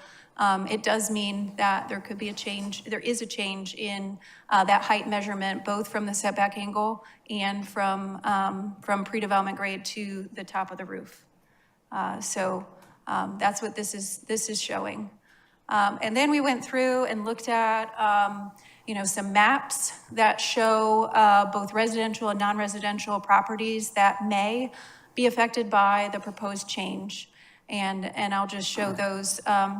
The first figure shows 18,000 properties that, reduce that size, that are residential properties overall, and that 11,394 are below 13 mean sea level. That doesn't mean necessarily that that we know what the height of those structures or what the setback angles of all of those structures, but we are pointing out that that these regulations could have some impacts that affect those particular parcels. Likewise, a similar map was done for the non-residential parcels, and it shows that there's 895 non-residential properties, and then 380 of those are below 11 mean sea level.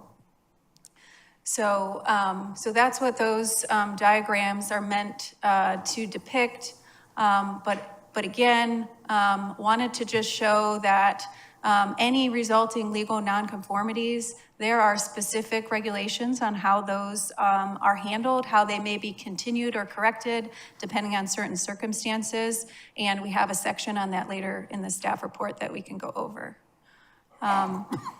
Now, in this table, it shows the actual text amendment changes in writing.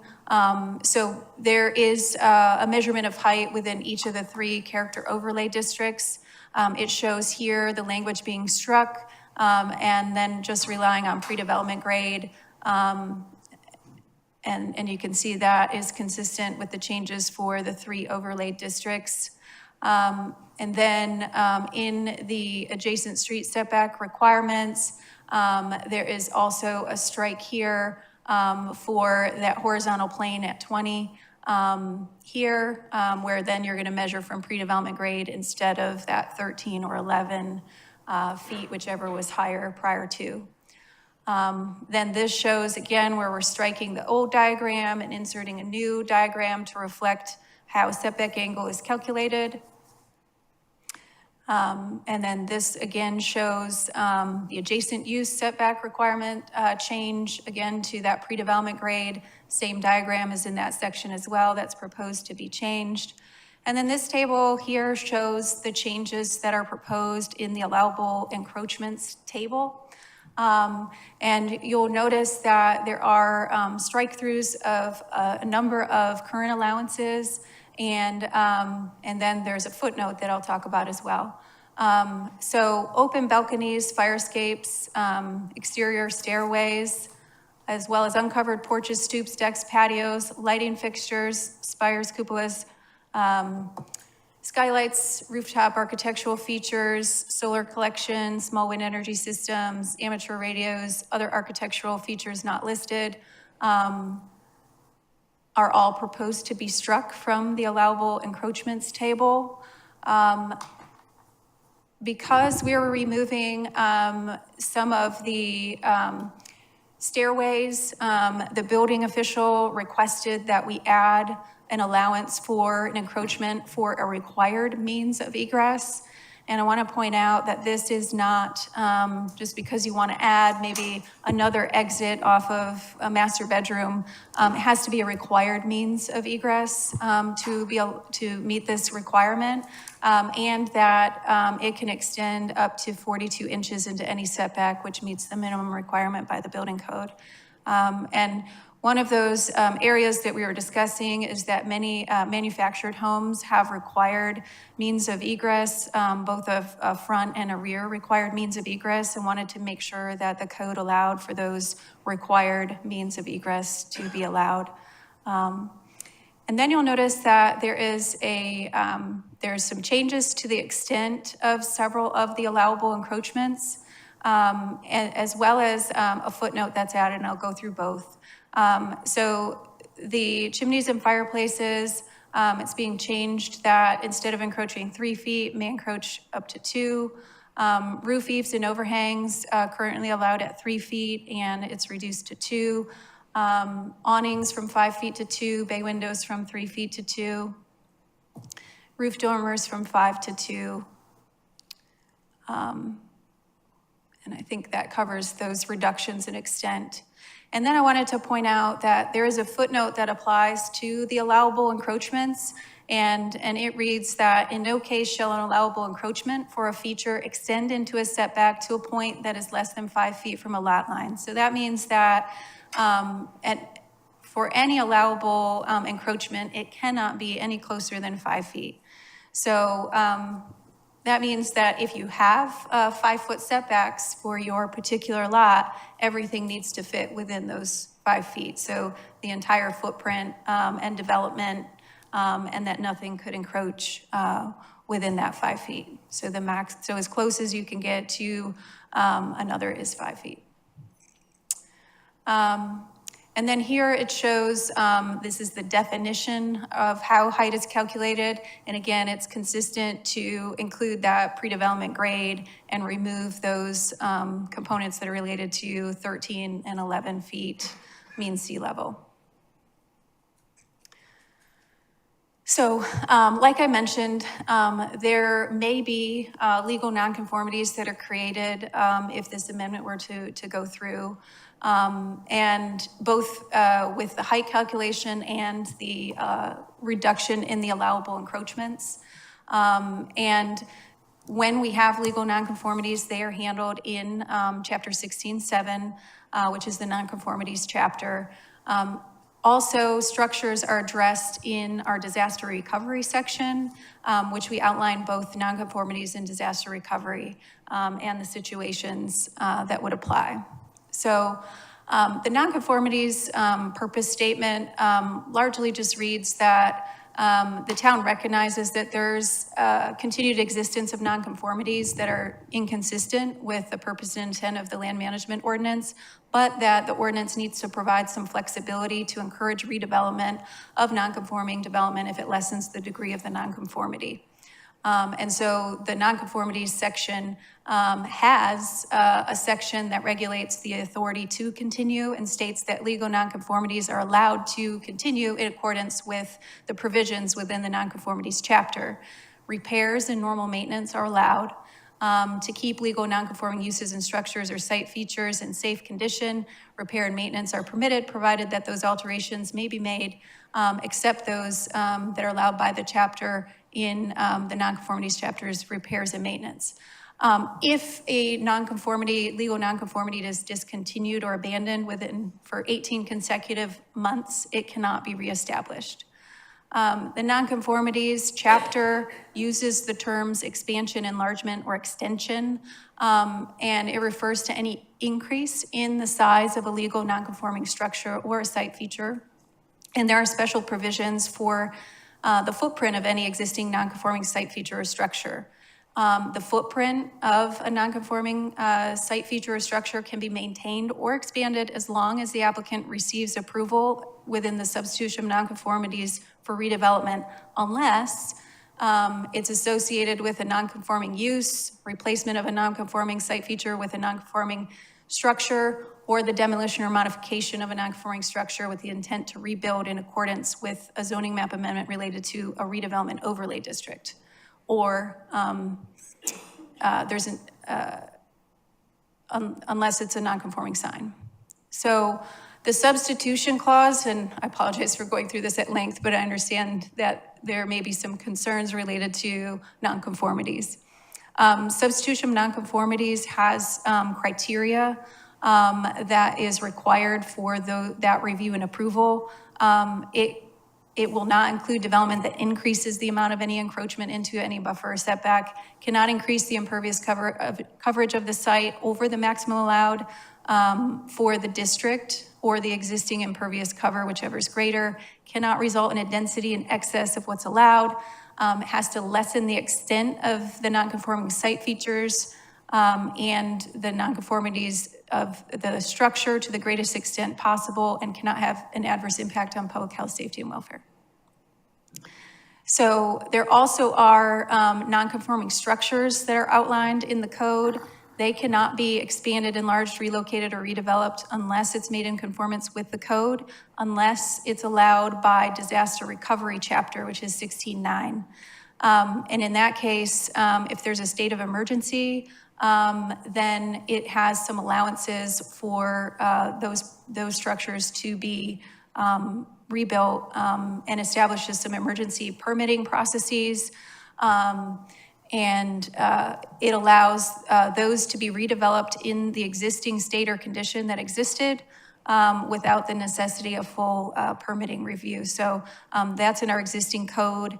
And then if it's damaged or destroyed by means that are not covered by disaster recovery, including if it was intentional destruction like demolition, it may be repaired or reconstructed per our nonconformity section, damage or destruction of a nonconforming structure. And this establishes the requirements for illegal nonconforming structures that are damaged or destroyed not covered by 16.9. So there's single family dwelling units, non-single family structures, and then non-single family less than 50% destroyed, and then more than 50% destroyed are the categories. So a single family dwelling unit, a legal non-conforming single family structure may be rebuilt, restored, or repaired, meeting the building code and complying to the development standards of the code to the extent deemed reasonably practical by the official. And then for non-single family structures, less than 50%, it may be rebuilt if not more than 50% of its appraised fair market value within 18 months. So, and then if it is more than 50% destroyed for a non-residential or non-single family structure, it cannot be repaired or replaced in accordance with the current, except in accordance with the current code.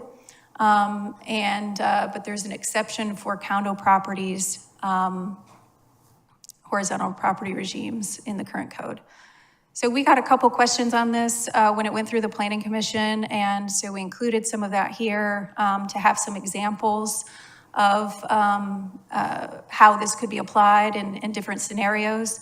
Some of the questions that they asked that we consider and include as this moves forward was, can any structure damaged in a named storm rebuild in its current condition? Yes. It can be repaired, reconstructed, or rebuilt, provided it is done within the 18 months of that declared disaster per that 16.9 disaster recovery requirements and be in compliance with the building code. If a single family home is, say it burns down outside a state of emergency, can it be rebuilt with nonconformities? It could. If it's rebuilt within 18 months and meets the requirements of the building code and is brought into conformance with the code to the extent deemed reasonably practical by the official, and that the applicant makes an effort to lessen the nonconformities, yes. A commercial building that burns down outside of a state of emergency, can it be rebuilt with nonconformities? There's two answers. Again, that's that 50%. If less than 50% were destroyed, yes, it can be rebuilt with its existing nonconformities within 18 months. If more than 50% were destroyed, no, it cannot be rebuilt with the nonconformities. It would have to be replaced or repaired in accordance with the standards of the code. Again, with all text amendments, they're required to meet standard review criteria. Staff has reviewed that criteria and recommends that it does meet the required text amendment review criteria as it supports the comprehensive plan by ensuring new and redeveloped housing that maintains and enhances the character of the island. It's required due to concerns with the scale of buildings and impacts on adjacent properties. It addresses a demonstrated community need to control overall mass and scale and height of new buildings, and ensures that development meets the intent of the town zoning districts, results in a logical and orderly development at the proper scale, and are compatible with nearby buildings and structures, and reduces the overall impact of townwide development and minimizes adverse effects on the environment and natural resources. Are there any questions? Any questions from the committee? Okay. Go right ahead. Are you gonna visit later? What does this do to the, couple items? One, does this remove overlays? No. Will they be removed? Well, in the full code, they're looking at how to incorporate all of the existing code, whether we'll still have overlays or they'll be folded into base zoning districts is what the full code project is looking at. That'll be at a later date. Correct. So this just, because the overlays mention how the setback angle is measured, those needed those adjustments as well to be consistent with the measurement of height definition in the full code. Yeah, because I look at an instance back when I was on the BZA of an applicant that, not by their doing, but by our doing, ended up could build 2 houses on a single lot because they subdivided it because they weren't allowed to go past their overlay of, I think it was 5,000 feet or something. But they purchased and owned a very large lot. So with the proper setbacks and the proper angles, I don't think that we should restrict those square footage. Otherwise, they'd have bought a smaller lot, right? You know, and also just a comment, it's interesting to me that here we are 11 years later, when we had an LMO in 2014 that devastated a lot of our areas, that we couldn't, or past councils could not approach and right the wrongs before 11 years. It's just like moving these agenda items forward. You know, we're always going to wake up tomorrow morning and go, you know what, there was one more thing I should have put in there. But I'm not gonna wait 10 years to 2024 or 25 or whatever it is, or 35 to make that change again. I think it's our obligation when we find a wrong that we right the wrong. So I'm just taken aback that it took 10 years to start to address this stuff, way before your time as well. Just a comment. And Steve? No. I have a couple.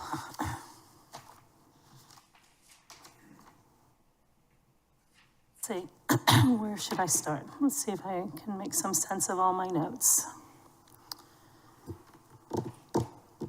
One of the things that you just mentioned, excuse me, was that this is part of the full code project. And within this, there are questions and concerns and attempts at righting the wrongs. But I think when you look comprehensively at this particular item, the full code project will likely influence some of the decisions that we make today. Or at least there'll be another conversation with some additional thoughts that will impact conversations that we're having today. So I wanted to point that out. 42 inches of a required egress. Sorry, of a required egress. Can you describe a little bit more of what that is? Because, anyway. Yes, that is the required landing and affiliated stair that would go down from a structure. So how is that different than what we have in place today, where a staircase can go into the setback to get into a building? What's the distinction? So right now, the current code where we have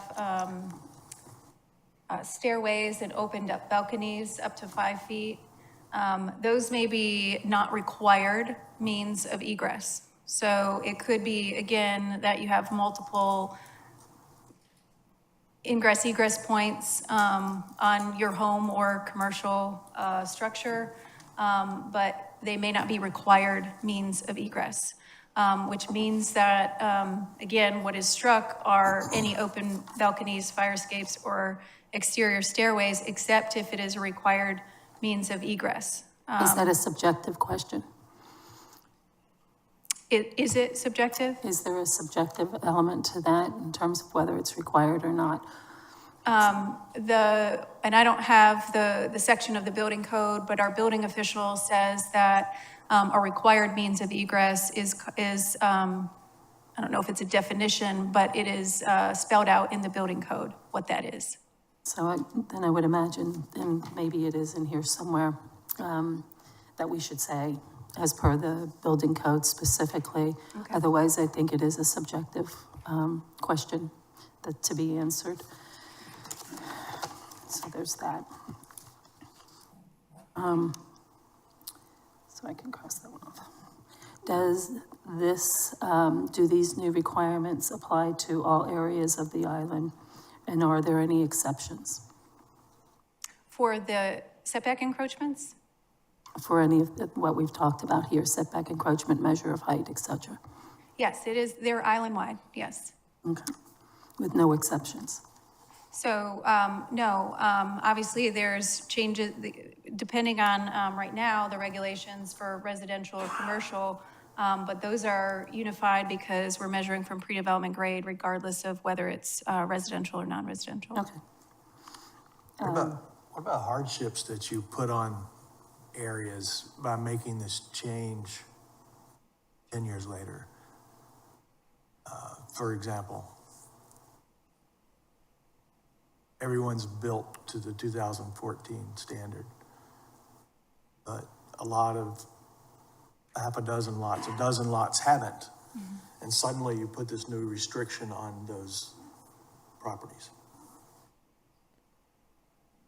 And those properties, for instance, are surrounded now by towers and they can't get their head above the water because of the new restriction. Are there, or will there be opportunities for those individuals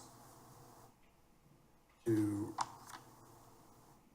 rectify that issue that they have that's been put on their lot? Well, as it relates to setback encroachments, they could go to the Board of Zoning Appeals. Board of Zoning Appeals can hear most sections of the land management ordinance, but cannot hear cases related to building height or density, or use. And so if it affects their height overall, then there is not an avenue to go to the Board of Zoning Appeals. Well, it definitely will because of the new height and angle, most likely, that's Well, been put it's on. not a change to the height that's allowed in the district. It's just how height is measured. So again, all of the height dimensions that are required throughout the code, whether it be 35, 45, 60, are still the same. It is a change, and again, where you're measuring from, that height from. Right, but in your example that you showed us a moment ago, it did, when you went to the, down to original level, it did change the top of Does. that house. It cuts part of the house off, which does change your height. Yes, well, it changes, yes, it changes, that angle of how much, Right. built It structure pushes the can house be. in, yeah. Yes, it would change that mass and scale, yes. Yes. And, many developments have, subdivisions, neighborhoods, varying structure sizes, shapes. It could result in a variation in the built environment within the entire town, yes. I think you're alluding maybe to, you have a neighborhood that is almost all built out with a very similar form. And that the permits that come in perhaps after this amendment may have a different form. And you're correct.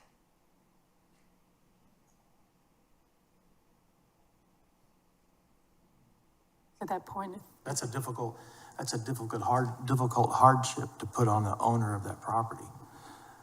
I know you're neither here nor there, but if it were an outside lot, an exterior, I could see getting away with it, but if it's an interior lot, it could be a problem. That's why I ask, is there a way, could we be searching out examples of that and running a scenario to see how badly it affects some of these lots? And if it does, do they have relief? Yeah, definitely, the further away from 13 or 11 to pre-development grade, the greater the potential impact.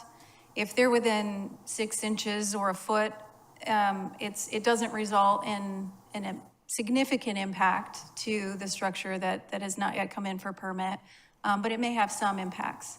The changes in the allowable encroachments could have significant impacts as well, like depending on if you're looking at apples to apples of what's in a particular neighborhood, if a neighborhood has a lot of allowable encroachments that are built. I think part of it from a policy question though is to affect mass and scale in a priority amendment set. This is a rather incremental change to really not make any changes with building height whatsoever, or change any setbacks, just changing what is allowable as an encroachment within the setback. And then again, depending on how far away they are from that 11 or 13 mean sea level requirement, and where pre-development grade is, that is likely where the area of impact is in relationship to height and setback angle.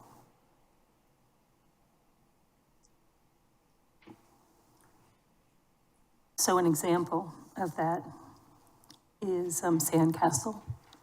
I was about to say that. And if I refer back, and I don't have it in front of me, and I don't think it's easily pulled up, but I know you know it, and those of you who know the Alamo know it. We have a purpose and intent section. And within the purpose and intent section, without quoting it verbatim, it is heavily focused on providing light and airflow and all of those wonderful things that you would expect to have around your home, and that most people do. And now in some areas, Sandcastles as an example, if your home is surrounded by concrete on 3 sides, potentially even 4 sides, three sides, and you're lowering yourself, you literally have no way to get yourself out of that concrete jungle so that you have air and so that your light isn't obstructed by buildings that are there. And so you're really sandwiching in someone at a huge disadvantage to be able to have a quality of life and to be able to have that building comply with that purpose and intent. And for too long now, this island has permitted all kinds of things without first looking at the purpose and intent of the LMO. It's a clear statement, and it's no one in particular's fault, but it has caused all sorts of damage across the island to the built environment. And so here we are now trying to solve a problem with heights that are too tall, encroachments that need to be removed. We've done it. This is phase 2, for those of you who don't know. We've been through the removal of encroachments once. This is phase 2 of removing some more of them, and that makes sense and it's proper by the purpose and intent. But now, on the other side of the road, we're reducing the height for some who are surrounded by concrete. And so they have no light, and they have no air, and they have no quality of life for them. And that's an unfair place to put them. So could those homes, those properties that have yet been developed, 2 things, and I mentioned them separately, homes and redevelopment, could they A, be grandfathered in? Could this be considered a vested right? This is a property right that's been taken away from them. And if so, we need to find a way to write that clearly into the ordinance. And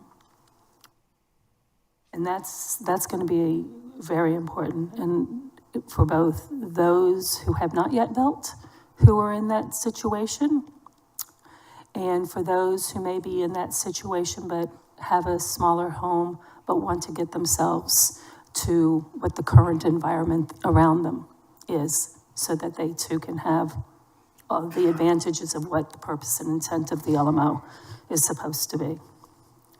So I'll leave that for a second. I mean, the prior council created the jungle in 2014. And now this new change just piles right on top of the owners again.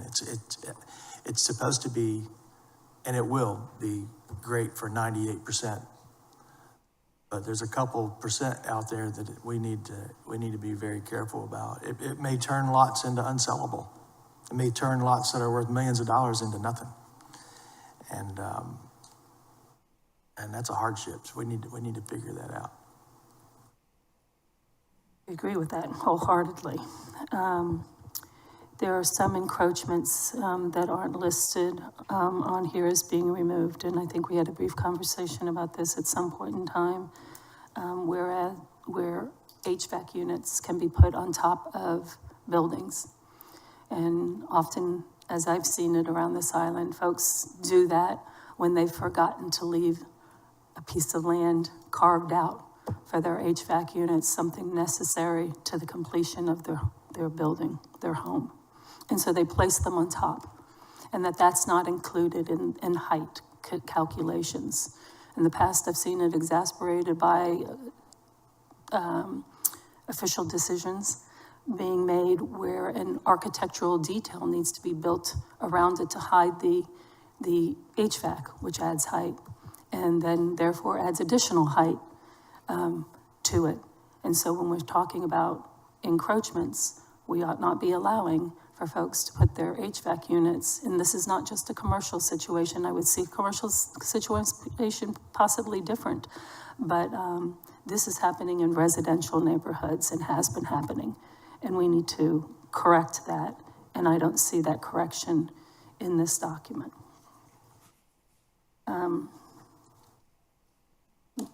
I was happy to see that while the eaves are being reduced, and I had a problem with the eaves falling into the setbacks because of the water runoff, since we don't require, we do have rules and there are laws about not spilling your water from your property onto somebody else's property, and those are good.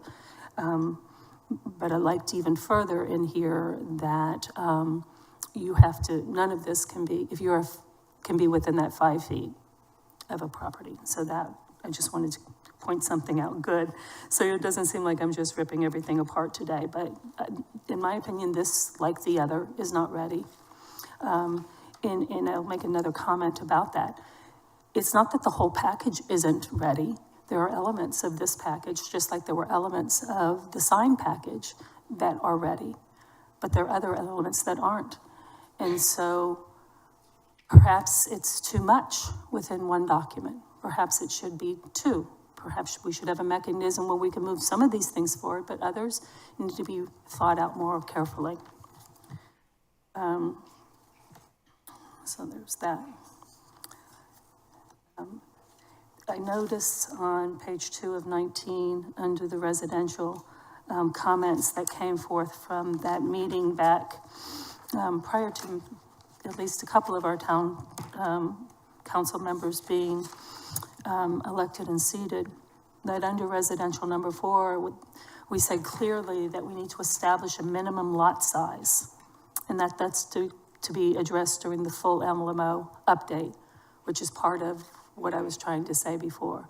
We've singled out some things, but if you were to ask me, I'm not sure how those distinctions were made, because the need to establish a minimum lot size is critical to all of this, since we don't have a floor area ratio to rely on in most areas. And because once you start talking about setbacks and all of these, again, talking about property rights, you are limiting what someone can do significantly. If you have a lot that's, what is the minute? We have something written somewhere in the LMO it's about minimum size. I think it's in 0 lot lines or somewhere. There is a minimum size in one aspect two lots, but generally, there isn't. So if you're in an RD neighborhood, those lots are .097, something like that. You are now really restricting a lot for those folks who are building there. And so, you know, I hope someone's taking notes about these, because when this motion is made, and we're kind of out of order, I guess, we should have made a motion first. There are many aspects to what is in here that need more thought, more careful consideration. And I would hope that we would do that before we bring it to a full council. We should we're going to continue down the path we're on, whether it's correct or not. Are there any public comments on this agenda item? Mr. Williams. Mr. Williams? Thank you, Ms. Becker. Sure. Yeah, Chester Williams. It's really difficult to try and figure out what the effect of this is going to be. And let me give you a personal example. My wife and I used to live in Greenwood Forest in Sea Pines, and our house there at grade was 7 feet above sea level. You know, to build a new house there now, you got to be 13, so you're gonna have a 6 foot crawl space just to start off with. And if you measure now from pre-development grade, then you lose that 6 feet of usable height inside the house to start off with. We now live in Spanish Wells, and at grade in my house is 26 feet above sea level. So, I mean, I'm 13 feet above mean sea level to the good already. So it all depends on whose ox you want to gore here. So, have at it.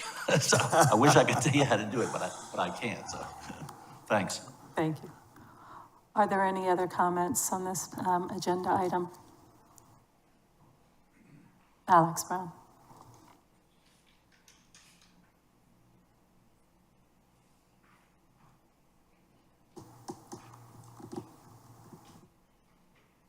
Thank you again, Madam Chair. This is a difficult one. When you pay attention to the slide that spoke to the amount of nonconformities, it really starts to open your eyes. I just ask that we try to look at it in two different lenses, one a residential and one a commercial. I think we are going to run into some issues as far as property rights are concerned on the residential side pretty heavily, because there are some undeveloped areas, obviously, that will have concerns. But on the commercial side, I wanted us to just take a little angst out of it. I'm curious to know, I can't remember the number, I think it's 300 or so commercial that will now be unconformed as far as the new amendment is concerned.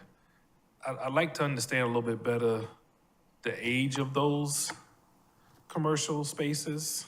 If they're 60 plus years old, then what happens as far as redevelopment is concerned? I think that's important for us as we are reviewing this. And secondly, how many of those are unoccupied and not being used? And how does that affect us as far as redevelopment is concerned with the new proposed changes? So I just offer that to the conversation. Thanks. Thank you. Councilwoman Tunner.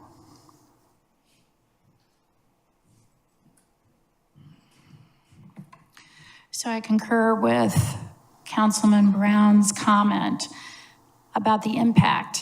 Anything that impacts 18,000 residents on this island negatively should give you pause in regards to completely understanding what the impacts are going to be and what that means.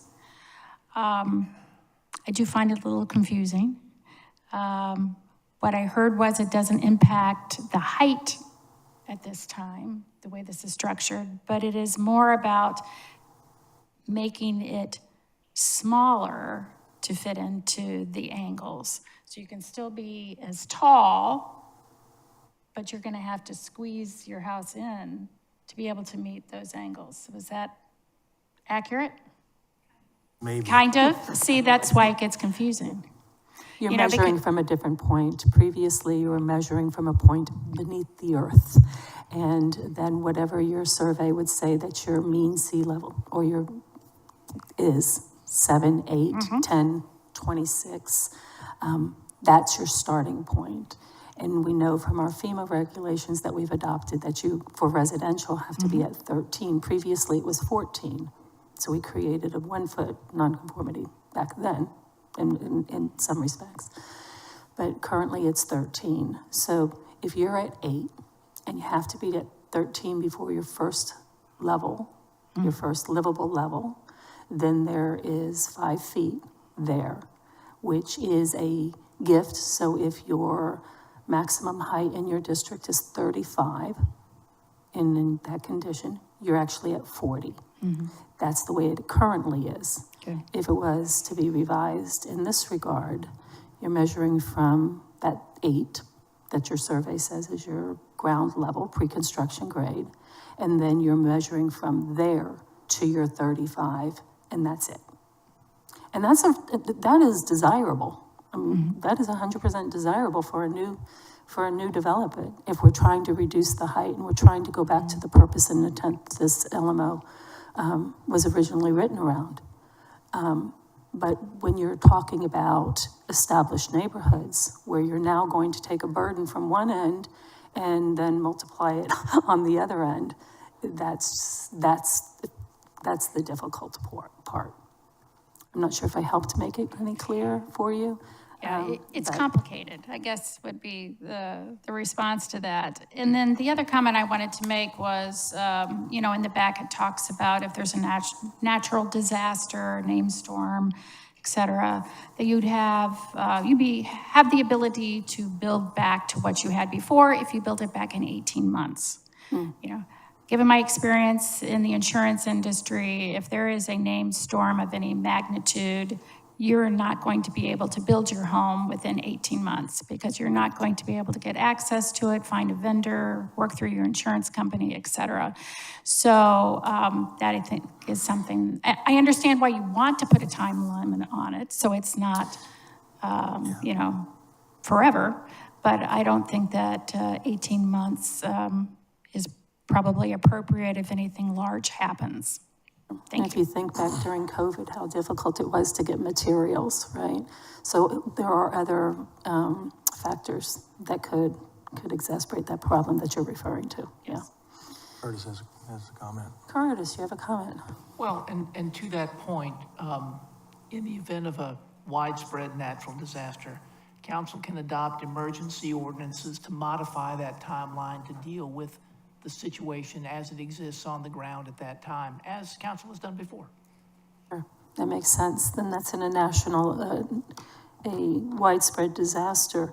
What would happen in an individual? Because one of the points here is with regard, it gives the example of a home that's burnt down in that 18-month time frame. I think those same conditions apply there too. Is there room within, does it say, within the official's discretion to allow for additional time? There is existing language in the code that gives some parameters related to that 18 months. And it doesn't mean that it has to be fully constructed. The permit has to be applied for. But, and I don't have the current code in front of me, but it has something related to waiting for insurance. So I could pull that up in a minute, but I believe the current nonconformities code has some exceptions related to the scenario that I Ms. believe Turner there are just described. leeways provided for in there, Yeah, but it's a point well taken in terms of sometimes putting a date and time and space on it. Sure. Before I stop talking, I wanted to make an observation. I have it on a bunch of papers because it's really going to come up a couple of times. We have fences and walls, in here, and I think it was, something that was in one of your lists that you provided to us. And then fences and walls being 7 feet tall without a permit on a property line. I don't ever thought fences and walls were the same thing. They're not. And we need to address them separately and in different ways. And then there's another section that came by in this paperwork where it just mentions fences. And so I don't want there to be any confusion. And I didn't write down exactly where it is, but it's in your presentation somewhere. Fences or walls is in one section, and then it's the same idea is referred to as just fences. And I think we need to address that. A wall is not a fence. There's not a definition I can find where a wall is the same as a fence. And speaking from personal experience, a 7-foot concrete wall on your property line is not a desirable trait in a quality neighborhood. So just throwing that out there because it is within all of this text here as I've described it.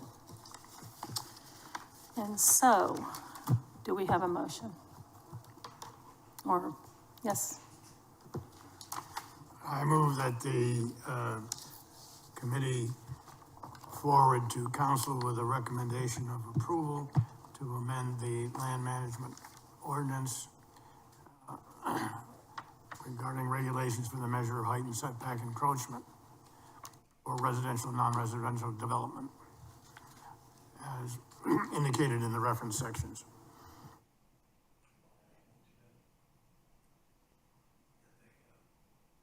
Recommendations today be?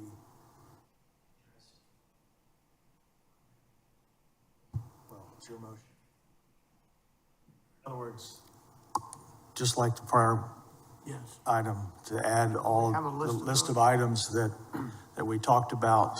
You know, I look at this, let me, Here comes the list. you've got them? Okay. Mark? And then you can confirm if I'm accurate or not. So in the required means of egress state that it is required means the building code. That we need to examine a vested right for existing neighborhoods with vacant lots. We need to examine the HVAC units and whether or not there should be restriction for HVAC units from not being above the roof line in residential. Fences and walls are not the same, and we need to have some separation or some distinguish between that. I think specifically what we heard is that from the encroachment standpoint, fences are okay to encroachment, walls are not. We may have to do some have to add some definitional items to make sure we understand what a fence is versus a wall. There was some other commentary about potentially splitting the amendment, encroachments versus height. And then some additional information that we need to provide that I heard from Councilman Brown as far as the age of potential nonconformities and the occupancy of nonconformities. Age we have, vacancy might be a little bit more challenging for us to get. But those are the notes that I had for us to study. Did you, did you say anything about what I talked about, lots that will be, how did you? That was the vested right for existing neighborhoods. Okay. So if your neighborhood's Yep. fully built out, this shouldn't apply. I don't know where you start. If it's a new neighborhood or maybe Right. a lot that's less than 50% built out, perhaps Yeah. this has to conform, but that's extremely important. Yep. Is that your motion? Yes, Can make, thank you. okay, I'll wait for the motion to be. I'll second that motion. And is there any discussion about that? Well, in general, until we fully as a council decide what committees are for, I consider this committee, I mean, we are vetting. And this is a vetting time. And I think that's what we've done for the last hour on this subject, was vet our concerns. And there's going to be other concerns from other councilmen that are not here and the outside world that'll get in our ear before we get the full council. So that list will probably grow. Just because there's a vote one way in this committee doesn't mean it's going to go that way in full council, I think, unless we address these issues, so. I think that's a point well taken. And I also wanted to add to your list, which is difficult because we jumped into this. But adding to that list, as we've said all along, that we need to establish a minimum lot size moving forward. But we need to address, which I thought was going to be the primary focus after the FAR wasn't allowed to continue to be voted on, which was that there would be a pervious-impervious relationship. And so if we're truly trying to create a community and a development where you get all of those things that the purpose and intent of the LMO is supposed to address, light, air, etc. You can read it, it's really good. It was well done, just hasn't been followed. Then we need to talk about pervious, impervious, because that's the part that's really going to solve the water runoff problems for our stormwater. It's going to create a better community between houses. It's going to establish a size of a home that's proper for the relationship of what you want to build on it. I'll give you an example. You can all go by and see it, because it always happens here. But when you have a lot where there's literally left a small percentage of pervious land around it, that's not healthy for any community. And we need to stop, and I'm not sure why we're not addressing that in the priority amendments, but we ought to be. So just wanting to add those, and I certainly believe, as you said, Councilman DeSimone, that there will be additions to that from other council members. Previously, another part of a procedural highlight is we used to take a committee and vet things and then sometimes send them back to staff to work on them, to hear them again. And before we thought that it was ready to move up for full town council's review. And then when we did that, staff always brought forth to us a brief, told us what happened, gave us an opportunity to hear what happened here today, and for the other town council members to go off and to think about it and add comment before it was voted on. That's a logical, thoughtful way to do things. And I don't know why we're straying away from that, but that's the way we did things. And then after that brief, additional comments could be made and a vote taken at the full town council when everyone was clearly, truly informed. I'm dissatisfied with the process that we're engaging in, and I think we will regret it. So we have a motion on the table. It's been seconded. All in favor?